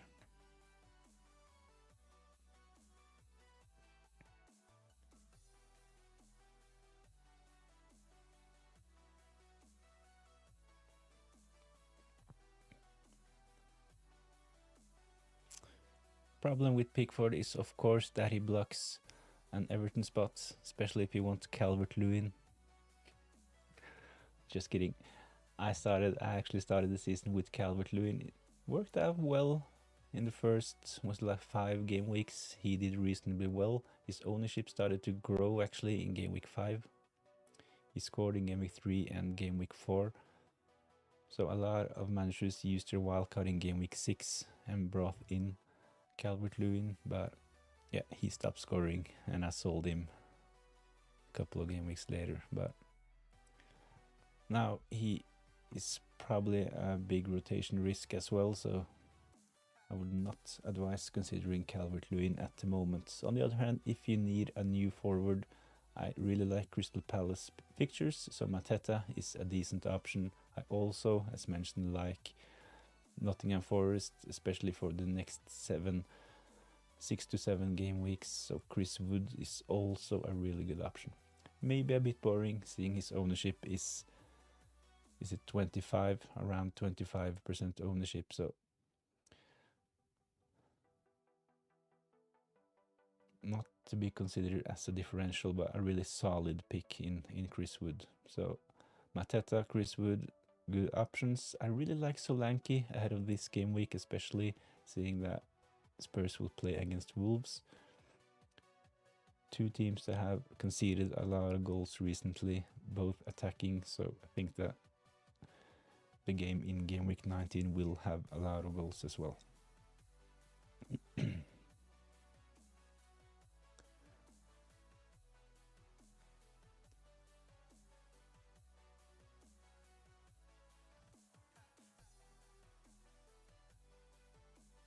So we reached the hour mark. There's 56 minutes left until the deadline. Still a lot of time to make the final decisions when it comes to transfers and of course the captaincy. I'm still on Cole Palmer as my captain. No one has managed to talk sense to me and put the captain's armband on Mo Salah yet. The poll is doing its thing though. It's 75% for Mo Salah, 25 for Cole Palmer, 50 votes. So Salah is the clear favorite. And as mentioned, obviously Mo Salah is the safest option. He will probably be close to 200% effective ownership again. So if you're satisfied with your rank and if you're satisfied with your mini leagues, then definitely Salah is your captain for game week 19. But for me, 1.3 million, I'm not really satisfied with being in the millions, so I need to take a couple of risks, and I think that captaining Cole Palmer against Ipswich is not the worst. It's not like a maverick going against the bookies' risk. I know that Haaland is the bookies' favorite, Salah second, and Palmer is number 3. There's a slight gap between Mo Salah at 61 and Cole Palmer at 51, so 10% between them, but yeah, I still think that Cole Palmer is worth a punt in game week 19. I still have Cunha. He has got me lots of points ahead of his ban. Yeah, I had Cunha as well. I actually sold him last game week, so that was really frustrating seeing him get a goal and an assist. Was it 12 points for Cunha in game week 18? Really frustrating, to be honest, but I sold him because of the anticipation that he would get banned in game week 18, but we're yet to receive news about his ban, so he'll definitely, not definitely, but probably will start against Spurs in game week 19 as well. But he has been charged, so it's inevitable he will at some point get banned. They have video evidence. He was like touching a staff member. It was Ipswich, wasn't it? They played against Ipswich that game, and he was like reaching out, touching his face. So he will probably get 3 or maybe even 4 games. The new head coach for Wolves said on yesterday's press conference that they were preparing for a life without Cunha. That sounds a bit dramatic, but yeah, he said that other strikers would have to step up in his absence. I'm stuck between Palmer or Salah captain, because if Palmer has a really good week, it would be an outlier to all the other Salah captains and I need a good week. Do I take the gamble?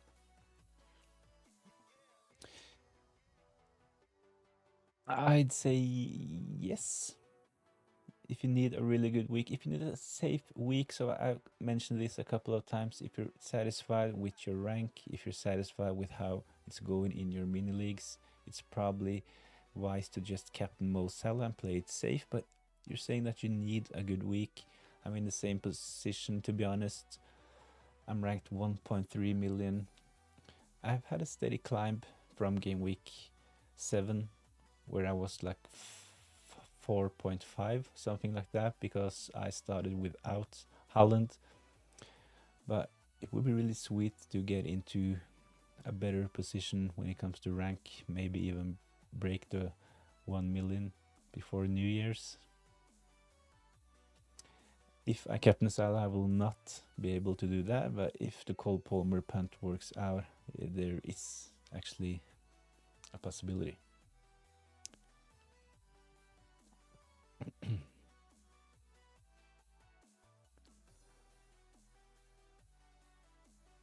So there is a risk, of course, going against Mo Salah. He will be close to 200% captained. He will be captained by a lot, so if he really holds against West Ham, we will probably see a red arrow. We own him, but it's like when it's 200% owned, it's like we don't even own him, if you get what I mean. Bradley, plan was Joao Pedro to Isak.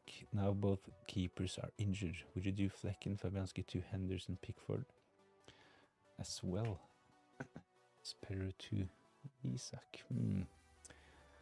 I would definitely be really tempted to get in Isak. And I talked about taking a hit for a goalkeeper.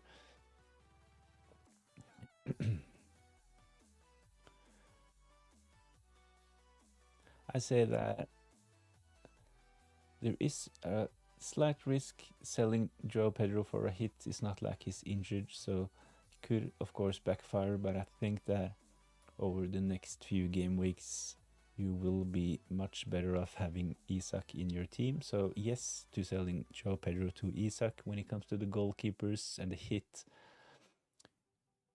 it looks unlikely that Flecken and Fabianski will play.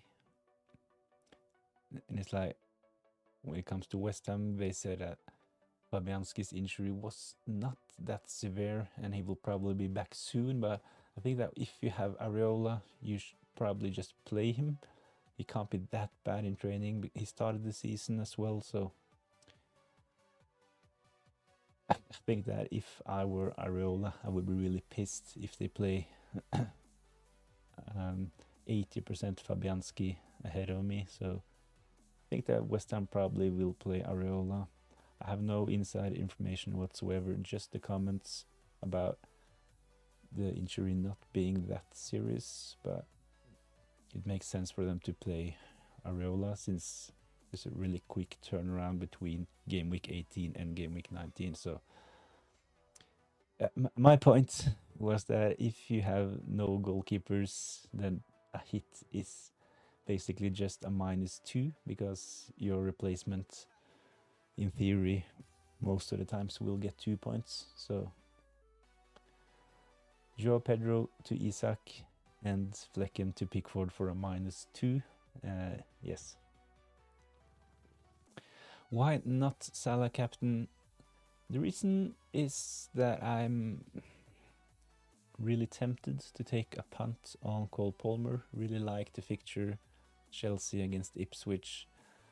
I know that there is a big risk involved in going against Mo Salah, but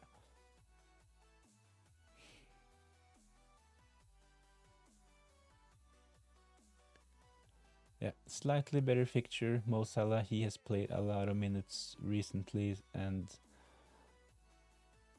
I'm not saying that I think Salah will be benched, but he could potentially see limited minutes. Same goes for Cole Palmer, of course. Same goes for every player almost, because there are many games in a short period of time at the moment, so I wouldn't be surprised if Cole Palmer only got 70 minutes as well.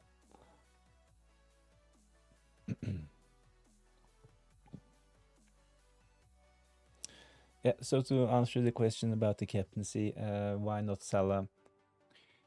It's just because I have a gut feeling that Cole Palmer potentially can do really well against Ipswich. Would you do Cunha to Isak this week? Can't afford Pedro to Isak. Other striker is Jackson.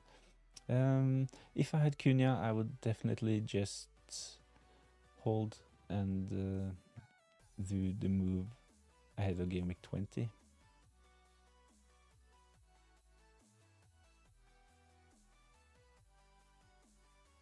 So maybe you even have an option to do a double transfer next game week. Jackson, I know that he's not been delivering as expected recently, but he is a solid keep at the moment, especially if you have both Cunha and Joao Pedro.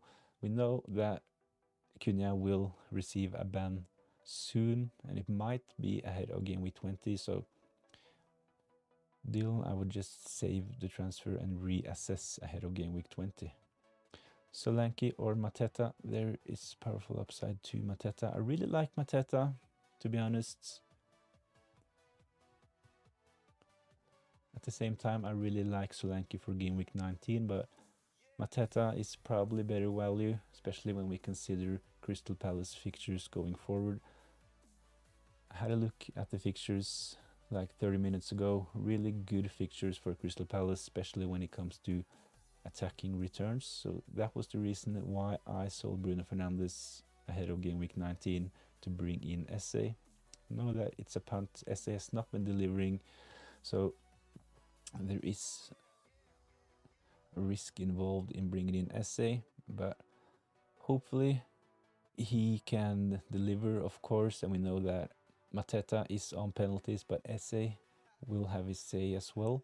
Glasner said that they will decide on the pitch and that they will share them. Mateta has taken the last couple of penalties. My hope is that SA will take the next one.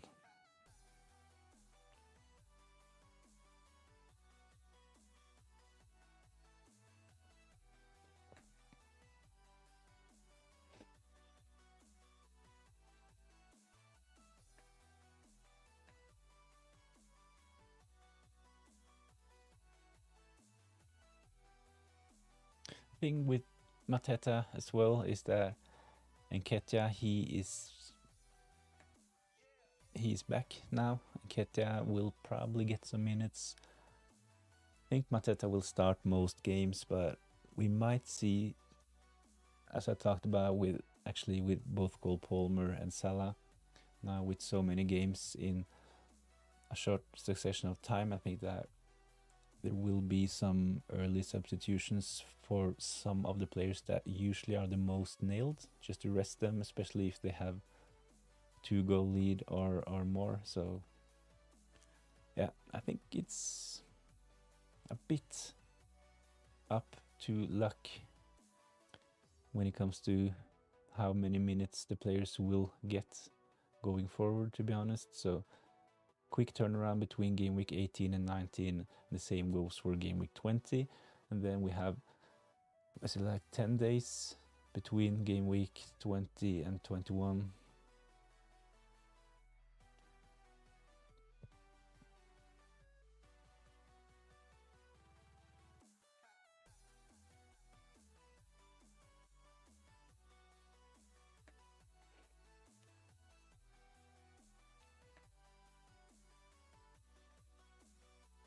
So of course we have to think about that. This is the 6th game week so far in December. Game week 13 started on Saturday, the 30th November. Games on Sunday, the 1st December. Game week 14, 15, 16, 17, 18, and this one, game week 19. So that's actually 7 game weeks in 1 month. So there has been a lot of games. We will probably see some rotation in this game week and the next one. So I think that Mateta will start, but he might actually be subbed off early. But I definitely think that he is safe to bring in. Don't get me wrong, I really like Palace fixtures, and that's the reason why I got Esse in, so I would probably pick Mateta out of the two.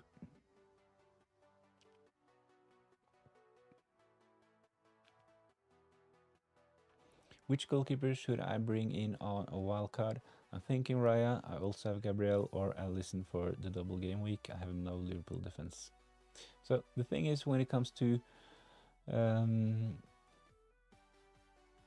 Arsenal, I really like doubling up on their defense. So I think that Gabriel is a really good option. Excuse me. We saw in game week 18 as well, he was really close to get a goal. So I think that Gabriel should be in most teams. I know that a lot of teams, as mentioned, have double Arsenal defense, and it's for a reason. They are the strongest defense. They will keep picking up clean sheets. So at the moment, I would probably prefer having Raya and Gabriel. I like the idea of getting Alisson. Of course, they will have a double game week, probably in game week 24 or 25, but you probably already have Mo Salah, and Alisson might actually block a Liverpool spot. So if you want to take a punt, if one of Jota, Diaz, Nunez, Gakpo, if one or two of them gets injured, and which of course will mean that the other fit players will play a lot. This will make them really, really popular assets ahead of their double game week. So if Jota and Gakpo are injured, I think that a lot will be interested in picking up Darwin Nunez. And if you already have 2 or 3 Liverpool players, with Alisson being one of them, it will be really, really annoying. So I would probably pick Raya and monitor Liverpool ahead of their double game week.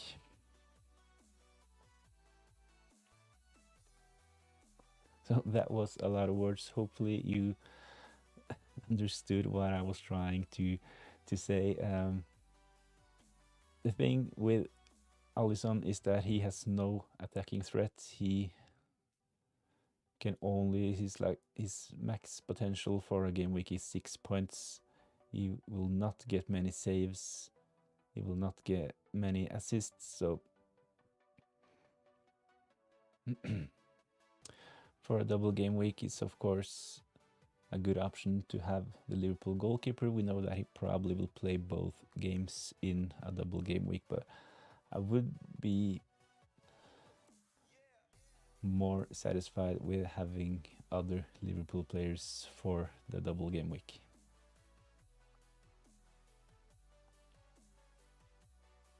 It's not like Liverpool don't have any nailed on assets in their team. We know Van Dijk will play every game, and Salah, of course. And as mentioned, if they get some injuries up front, we might get other really, really good options. Okay, thanks for the advice. Yeah, hopefully it made sense. I know I used a lot of words for describing that situation, but yeah, to make it short, I would avoid Alisson because there are probably and potentially other Liverpool assets you would want for their double game week.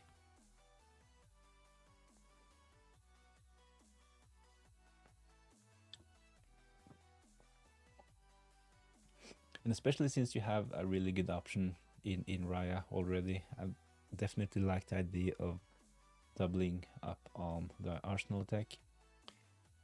I'm not seeing news about when White is back, but I think that it's probably getting a bit late to bring in Timber. This is probably, or the next game week is probably the last game week I will have Timber on my watch list.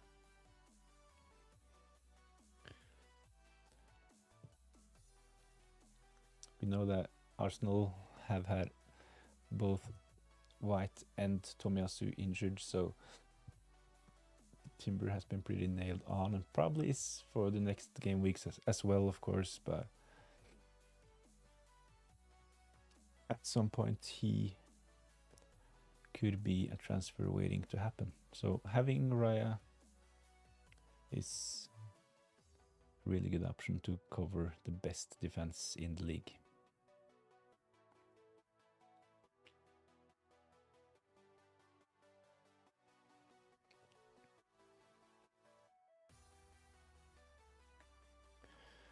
So I'll quickly head over to X to see if there are any news.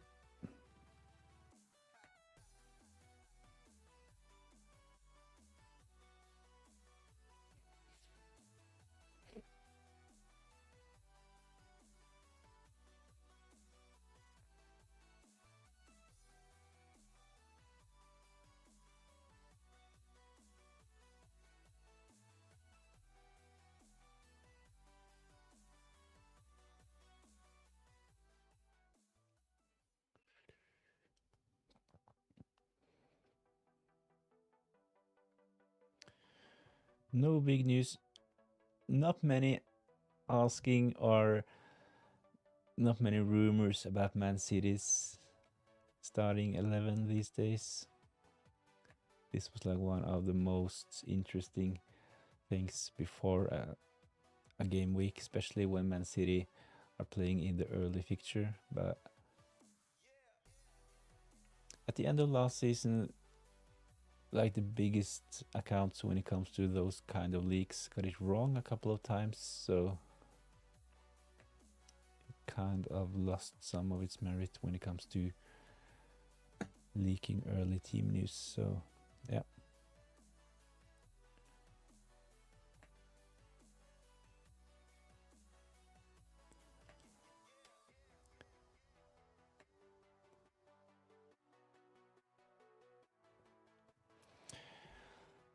What about start Rodgers and roll, or get Mateta and bench Rodgers? I would be really tempted to make that move this game week, to be honest. I still think that Rodgers is a decent option, but when we consider Crystal Palace fixtures, this is probably the game week to bring their assets in, playing at home against Southampton. I would be really tempted to get Mateta this game week.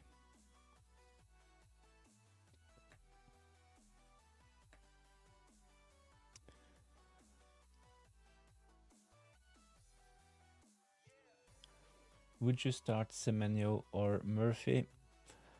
I would probably start Semenyo. I know that there is a lot of banter going on when it comes to Man United and Amorim, but I'll put some stats up on the screen real quick. These are the defensive stats for Man United the last 4 game weeks. And this is the reason why I'm not considering Isak as my captain in game week 19 as well. So Man United, they have kept 0 clean sheets and conceded 9 goals, which of course is not good, but when we consider those other stats like big chances conceded, they actually only conceded 3 big chances the last 4 game weeks. 15 shots on target conceded, which is also quite good, 4th in the league, and they have an expected goals conceded of 4.28. So actually, when we take a closer look at Man United stats, they actually haven't been that bad. Been a bit unlucky, Onana not being great. So I think that the Man United defense probably is a bit underrated. Feels really strange to say that after they have conceded 9 goals, but yeah, hopefully it helps. I think that Semenyo probably should be the one who starts, and it makes sense to bench Murphy when you have a decision between Semenyo and Murphy, especially considering that Man United actually are not that bad. So I hope that helps.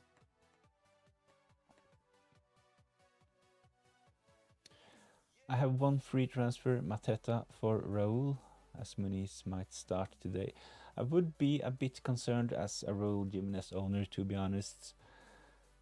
I just talked about the game weeks are coming really fast, so we will probably see some rotation, and when you have players available like Muniz on your bench, it makes sense to let him start games as well. So yeah, especially if you have the feeling that Raul might get benched, then I definitely think that selling him for Mateta is a good option. Really good fixture for Crystal Palace. Can't get any better, playing at home against Southampton. So Mateta expected goal is concerning. With those strikers, it's kind of odd when we consider Chris Wood as well, and he did really well. Was it like from game week 6 to 12, 14? Can't really remember the exact game weeks, but he had a period where he did really well, but his expected goals was not that great. I think that with those kind of players, those big number 9s, they don't really need that many chances. Like players like Saka, Salah, and players like that. Will Diaz play? I think that Diaz will play. I've not read anything about him not being liable to play. So since he was rested in game week 18, I definitely think that Diaz will play against West Ham this game week.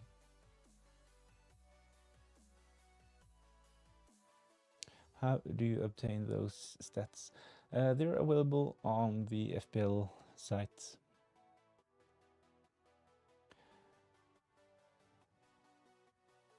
You can also go and check stats for every player and their expected goal data as well.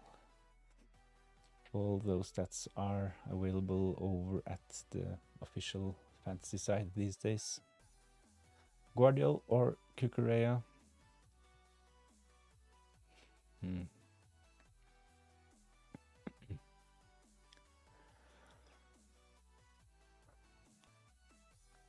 I really like Guardiola, to be honest, and I actually have been thinking about a way to get him back into my team. I sold him, was it in game week 15, 16, something like that, but I think that he is a really good FPL option, so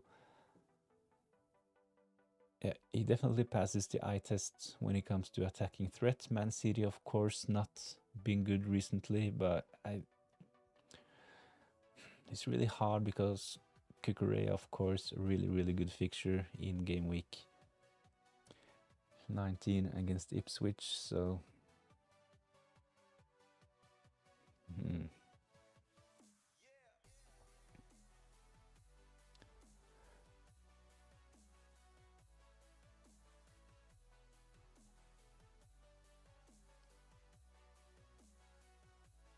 yeah, I would just play Guardiola, bench Cucurella. Can you please do a free hit team?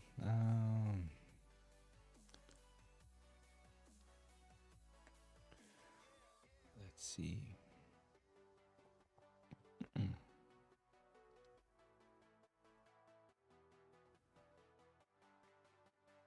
So I could potentially change this to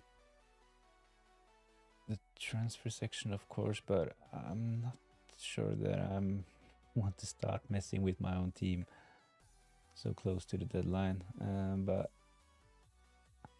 I can do a quick free hit team, of course. In game week 19, I would triple up on Crystal Palace. I would have Munoz in defense. Esse and Mateta would be my preferred options from Crystal Palace on a free hit, because you know you will definitely have their penalty taker. Esse and Mateta will share penalties, and if you have them both, you definitely have the right one. I would go for Everton, either Pickford or Ashley Young. Ashley Young rested back, probably a really good option for game week 19. I would actually try to squeeze in a couple of players from the Spurs Wolves fixture. Son is a really good option. I also like Cunha, especially on a free hit. I would not transfer him in. He's awaiting a ban, but he will probably play game week 19. So Cunha and probably Kulusevski and Son from Spurs. Of course, I would have Mo Salah in. Probably Trent as well, if you have the funds. Chelsea, Cole Palmer would be in my team, and I would also have a couple of Arsenal players. Timber would be my choice on a free hit, and depends on the funds. Gabriel, first choice, or I would double up on their defense with Raya in goal. So that was a really quick free hit team. Next time I'll try to have a better setup so I can easily access the transfer section on the official page, which you can see on the screen. But I've used a lot of time today to just like get this right. So if I start to zoom and mess it up, I'm afraid I will use so much time getting it right again. So I'm not that good at those graphics and stuff. I just started doing those live streams a couple of months ago, so I'm still learning. There's probably a better and easier way to do it, to be honest. So Soccer Freestyle, hopefully it helped. Please rate my team: Alisson, Fabianski, Gabriel, Trent, Guardiola, Hall, Aina, Palmer, Salah, Rogers, Sar, Enzo, Isaac, Jackson, Pedro. Who do I bench? This was a really strong team, Leo. 15 solid players. Really hard to know who to bench, but let's try Fabianski. He might not play, so your goalkeeper decision might be easy. Play Alisson. I would probably just play Alisson either way. Gabriel should start. Trent should start.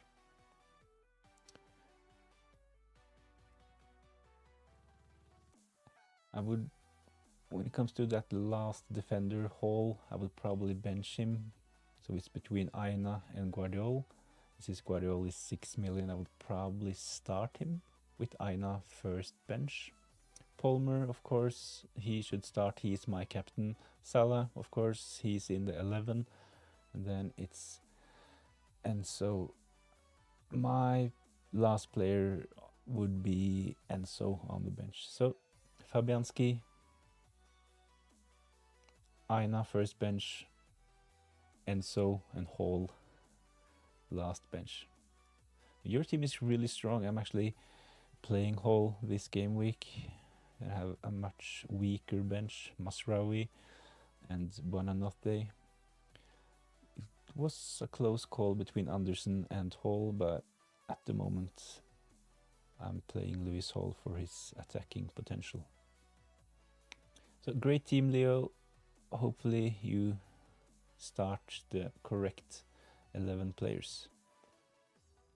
Got a feeling Jackson will be benched. Is it worth rotating to Watkins for 2 weeks? Only one free transfer. I would definitely be tempted to sell Jackson and bring in Watkins. If you had like 3 or 4 transfers, I'm a bit more insecure when you only have one free transfer. But of course, so Jackson is close to 30%, so if you sell him and he's on the bench, then that will be a really good differential to avoid Jackson and having Watkins, who's been sold a lot recently after Duran started the last couple of games. So I think that it's a punt, but a good one. So yes, definitely if you have no other concerns in your team, selling Jackson and taking a punt on Watkins probably is a good idea. Olmaris, do I transfer Harvard Bellis to Munoz, Mikolenko or anyone for a -4? He's currently starting this week for me.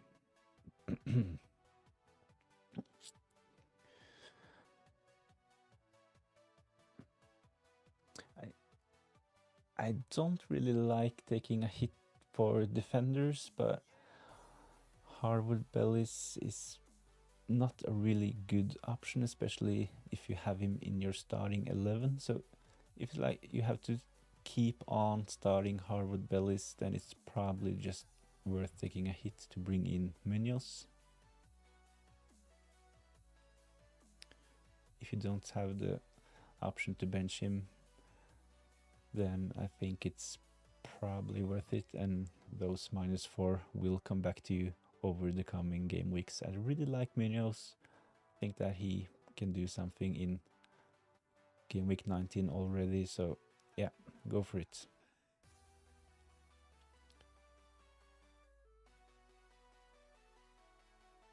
Prince Terry, bench 1, Castani, Lewis or Mikolenko. I would be tempted to bench Lewis.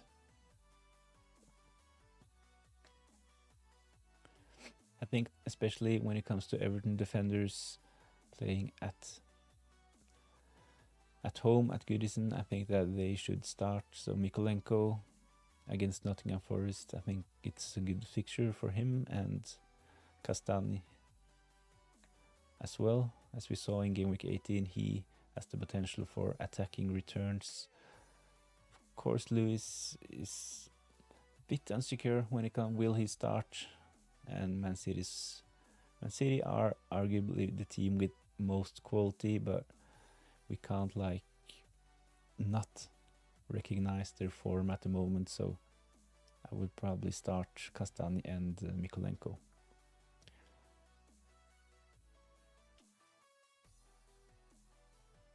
Raya or Pickford for this week? Arsenal was shit against shit, yeah. So Soccer Freestyle, is this for your free hit team, or you talked about a free hit team? If I were on a free hit, I would be tempted to maybe double up on the Everton defense as a differential, so having Pickford and maybe Ashley Young because of his ownership is so low. So like if you go to the FPL page and take a look at Ashley Young's stats, it's actually really good when it comes to clean sheets and also attacking returns. So for a free hit, I like the idea of having Pickford and Ashley Young. And to cover the Arsenal defense, I would want Gabriel because of his attacking threat. He was so close in game week 18 to get a goal. Can't really see how he missed. Had a big chance on a corner. So from those teams, I would pick Gabriel, Pickford and Ashley Young.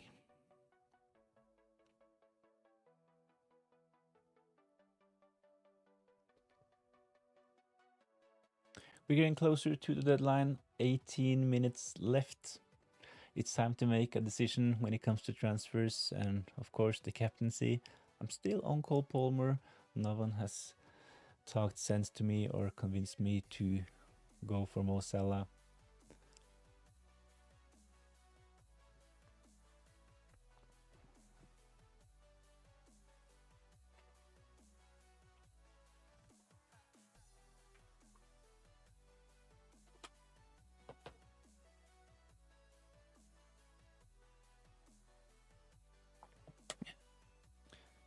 Yeah, free hits. Yeah. Hopefully your free hit will do really well. I'm saving my free hit for a potential double or blank game week later, but it's not like the free hit is that powerful, but of course it depends on which players you bring in. But game week 19 is probably as good as any. So good luck.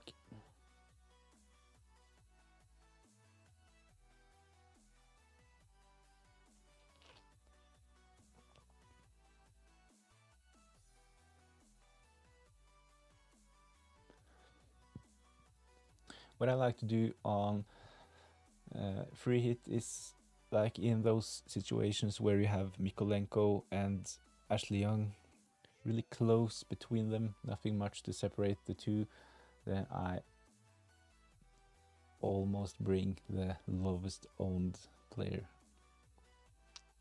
So that would be my general free hit advice.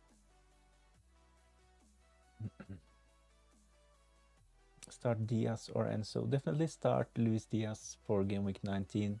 He was rested in game week 18. I've not seen any news about him being injured, so he will probably be rested and start against West Ham in game week 19. I think that if there's something wrong, he will probably sit out completely, but it would be really strange for Slot not to mention anything about Luis Diaz ahead of the game week. So I've not really listened to the press conferences, but I would imagine that he got a couple of questions about Diaz after playing 0 minutes in game week 18. So yeah, start Diaz would be my advice.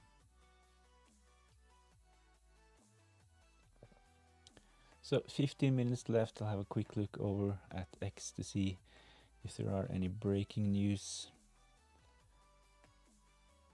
You see a lot of managers. The trend, at least on my timeline over at X, is that a lot of managers are actually selling Bruno Fernandes. I've done the same. I sold Bruno to bring in SA. I can see that the trend at X is to sell Bruno Fernandes and bring in Gordon. A double up on the Newcastle attack. Not the worst idea.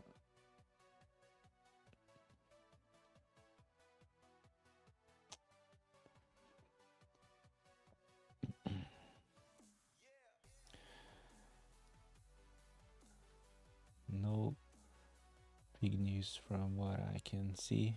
Let me know in the comments if you heard any rumors. I can try to check it out. But let's see for Man City lineups.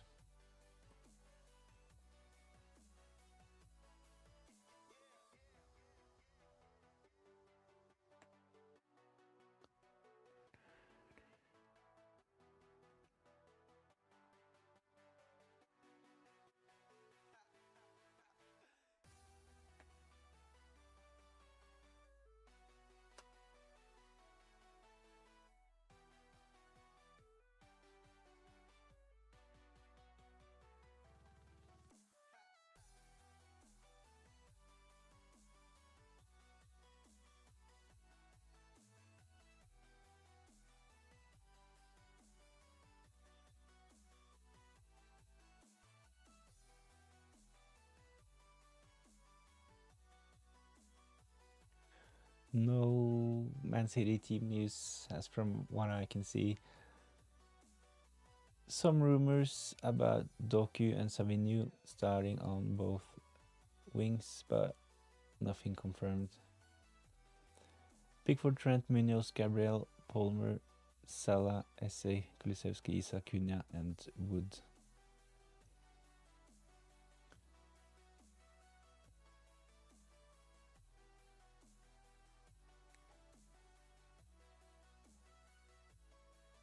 I really like that team. Not sure if I would pick Wood on a free hit.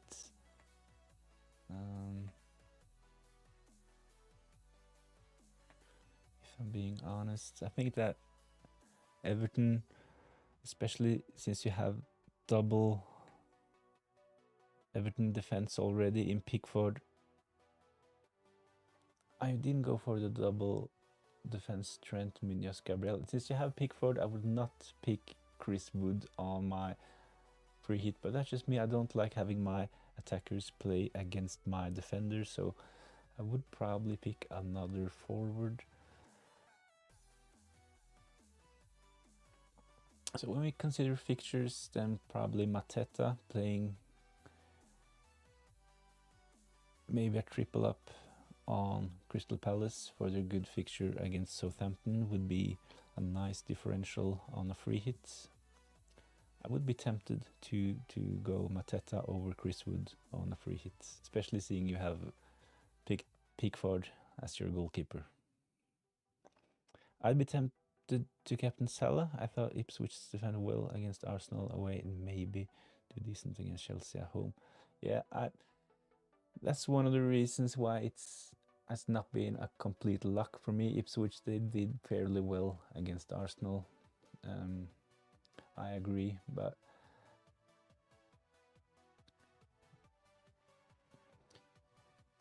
it's not really an easy decision.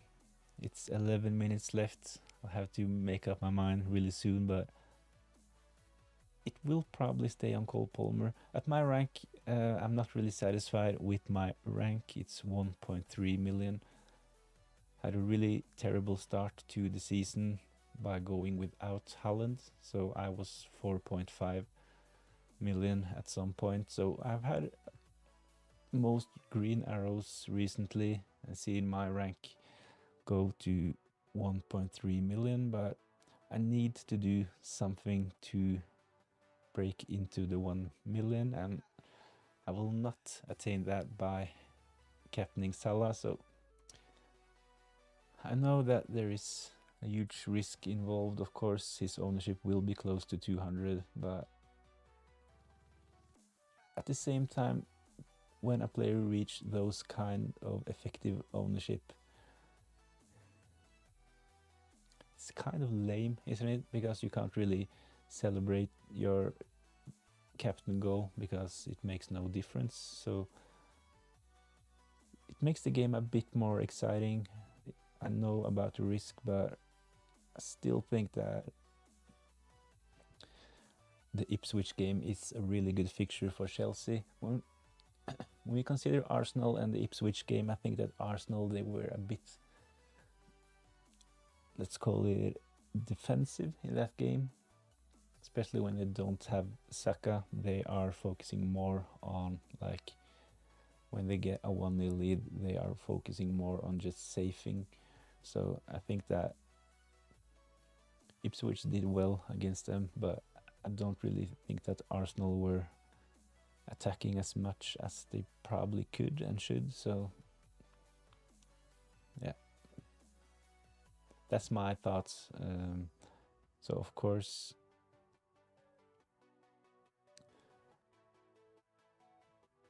yeah, I can just say that Mo Salah, he is the safest option. So if you're satisfied with your rank and your position in your mini leagues, then Mo Salah is the safest captain option. But if you want to take a risk, I think that going for Cole Palmer is a decent punt. Best Bruno replacement. I really like Esse, so I sold Bruno to bring in Esse. Crystal Palace fixtures really good going forward. I've seen a lot of managers selling Bruno Fernandes to bring in Gordon. In my opinion, Esse is a really interesting option. He was yellow flagged the same game week where Saka got injured and most managers needed a replacement. So Esse, he wasn't really an option. So most have gone for Ismail Assar. Assar is probably better value because of his price, but really like SA, so the thing with SA is that he is almost set pieces and he's sharing penalties with Mateta. Mateta has taken the last couple of penalties, but my hope is that Mateta is not on the pitch next time Crystal Palace gets a penalty. We know that Mateta probably will play most minutes, but Nketiah, he is injury free and back as well, so when we consider that the fixtures are so congested at the moment, I think that Nketiah will get some more minutes and Mateta might be rested at some point. You raised some good points, go with your gut, chief. Thanks, Rogerio.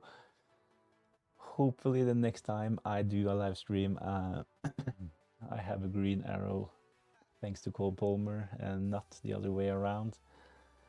I could be like close to 2 million if Mo Salah really holds, but on the other hand, if Salah only gets 1 goal or 1 assist and Palmer gets a brace, then I will probably break into the 1 million.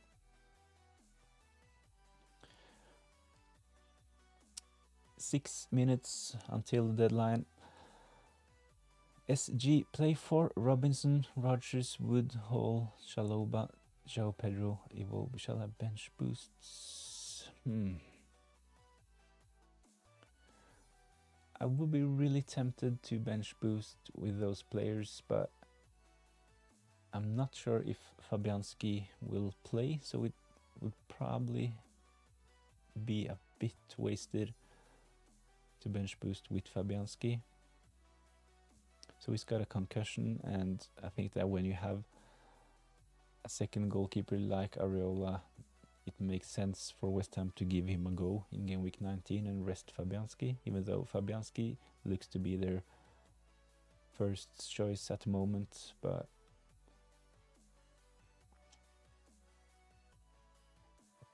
last question, Ahmad or Rodgers? I would start Rodgers in game week 19 and bench Ahmad. I think this is the second time I got this question, and it's mostly down to the opposition. Newcastle, they have been really good recently, while Brighton, on the other hand, not been that solid. So I know both Aston Villa and Man United have had their ups and downs, but just remember watching Rodgers in game week 17 against Man City. He looked so good both on and off the ball. Not only did he score and assist, but he looked good all through the game. So I think that Rodgers should start ahead of Ahmad in our FPL teams at the moment.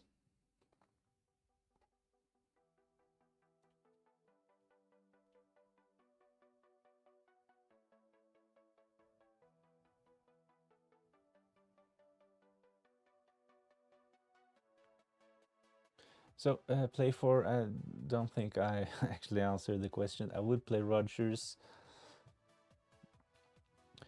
I would play João Pedro and Iwobi, so it's between Hall, Chalobah. I would probably just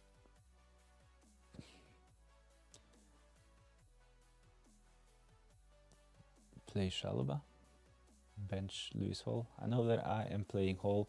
Was really close to bench Lewis Hall to play Anderson, but I will probably just play Lewis Hall because of his attacking threat. I know Anderson carries some attacking threat as well, but he's been out for long, so I think that just Hall and his good form edges it for me. Bench 2, Ahmad, João Pedro, Robinson, Semenyo, Mikolenko. So in those kind of decisions, it's usually the best advice is usually to play the attacking players. Semenyo, I would start him, and João Pedro as well.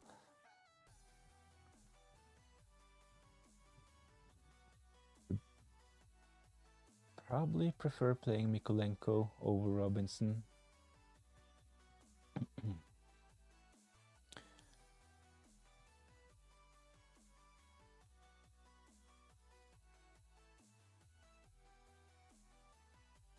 Yeah, so I would actually bench Ahmad and Robinson.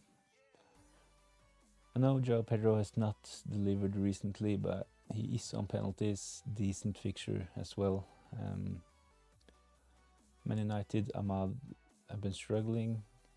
Mykolenko, especially at home at Goodison Park, Everton, they have been really, really good. So I would start Mykolenko in game week 19. Start Ahmad or Enzo. Really close. I like Ahmad better than Enzo as an FPL option, but I really like Chelsea and Enzo's fixture for game week 19, playing away against Ipswich. I know Ipswich did well last game week against Arsenal, but at the same time, I think that Arsenal, they were like safing in their lead, so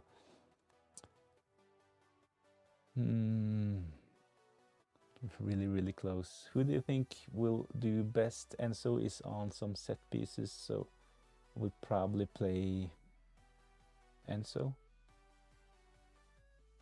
But I talked about this before. I don't really see Enzo as a really strong option in fantasy. I know that he's on some set pieces, but he's really prone to a yellow card, and I also think that his role in the team is like to set up others instead of taking shots on his own. So I know he's had a really great period recently, but some of those assists have been kind of lucky, like just passing the ball sidewards and the winger doing most of the job, especially the Jackson goal in game week 17. And so really lucky assist there. So it's not much key passes, stuff like that. But in game week 19, I would probably play him ahead of Ahmad. Only 1 minute left until deadline. Quickly refresh this to see that everything is fine. Captaincy is still on. Cole Palmer.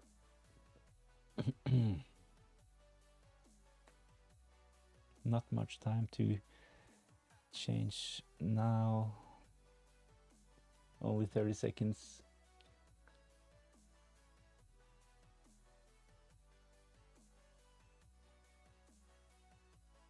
Yeah, Cole Palmer will be my captain for game week 19. Wish me luck. Hopefully Salah can stay a bit quiet. I think that he probably get an assist or a goal, but hopefully Cole Palmer can match or even outscore him. That's my hope. I really like the fixture against Ipswich. So hopefully Cole Palmer will do well in game week 19.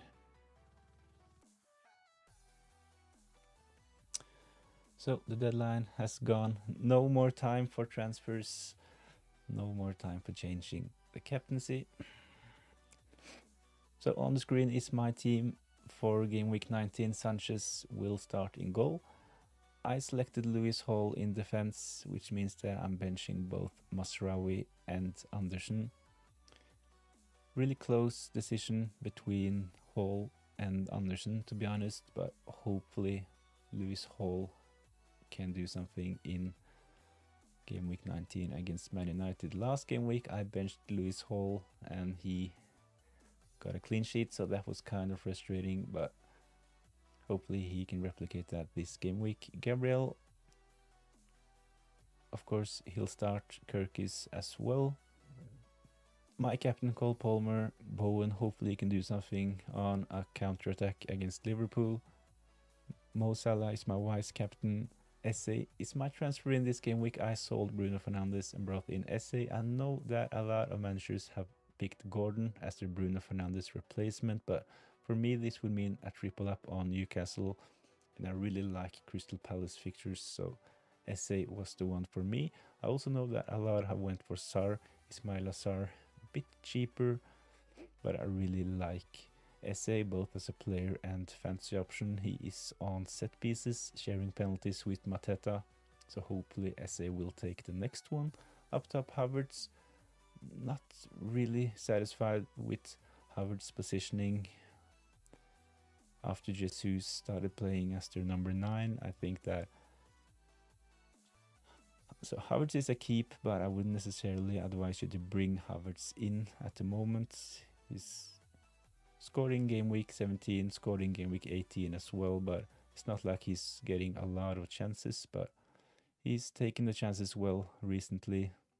So Kai Havertz is a keep for now. Joe Pedro, another problem asset. I think that it's wise to start making a plan for how to get rid of Joe Pedro.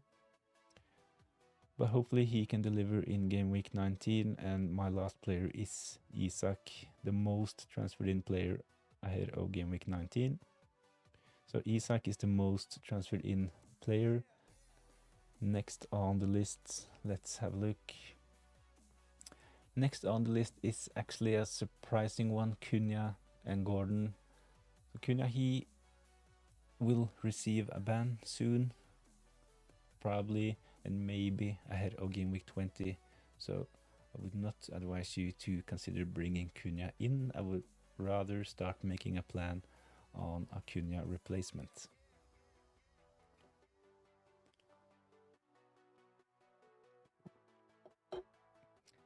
Thanks all for joining in. Really fancied this stream. Great one. A lot of questions, a lot of good FPL discussion. So thanks for joining in.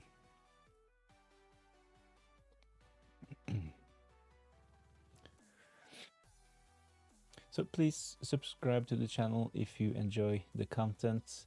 I post a weekly team selection video, and I do Q&As the night before the deadline, and sometimes when I find the time I do deadline streams like this a couple of hours before the deadline, but unfortunately I don't have the time to do it every game week, but I do it as often as I can.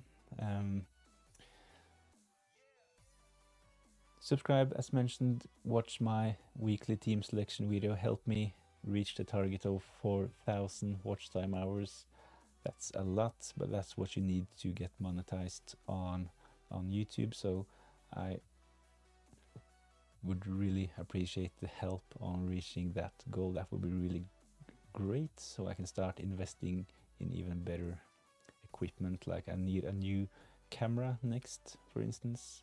Know that this one is not one of the best on the market, so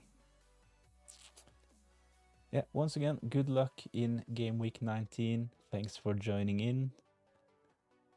And hopefully I'll see you on the next stream. So have a nice Sunday, have a good game week, and see you next time.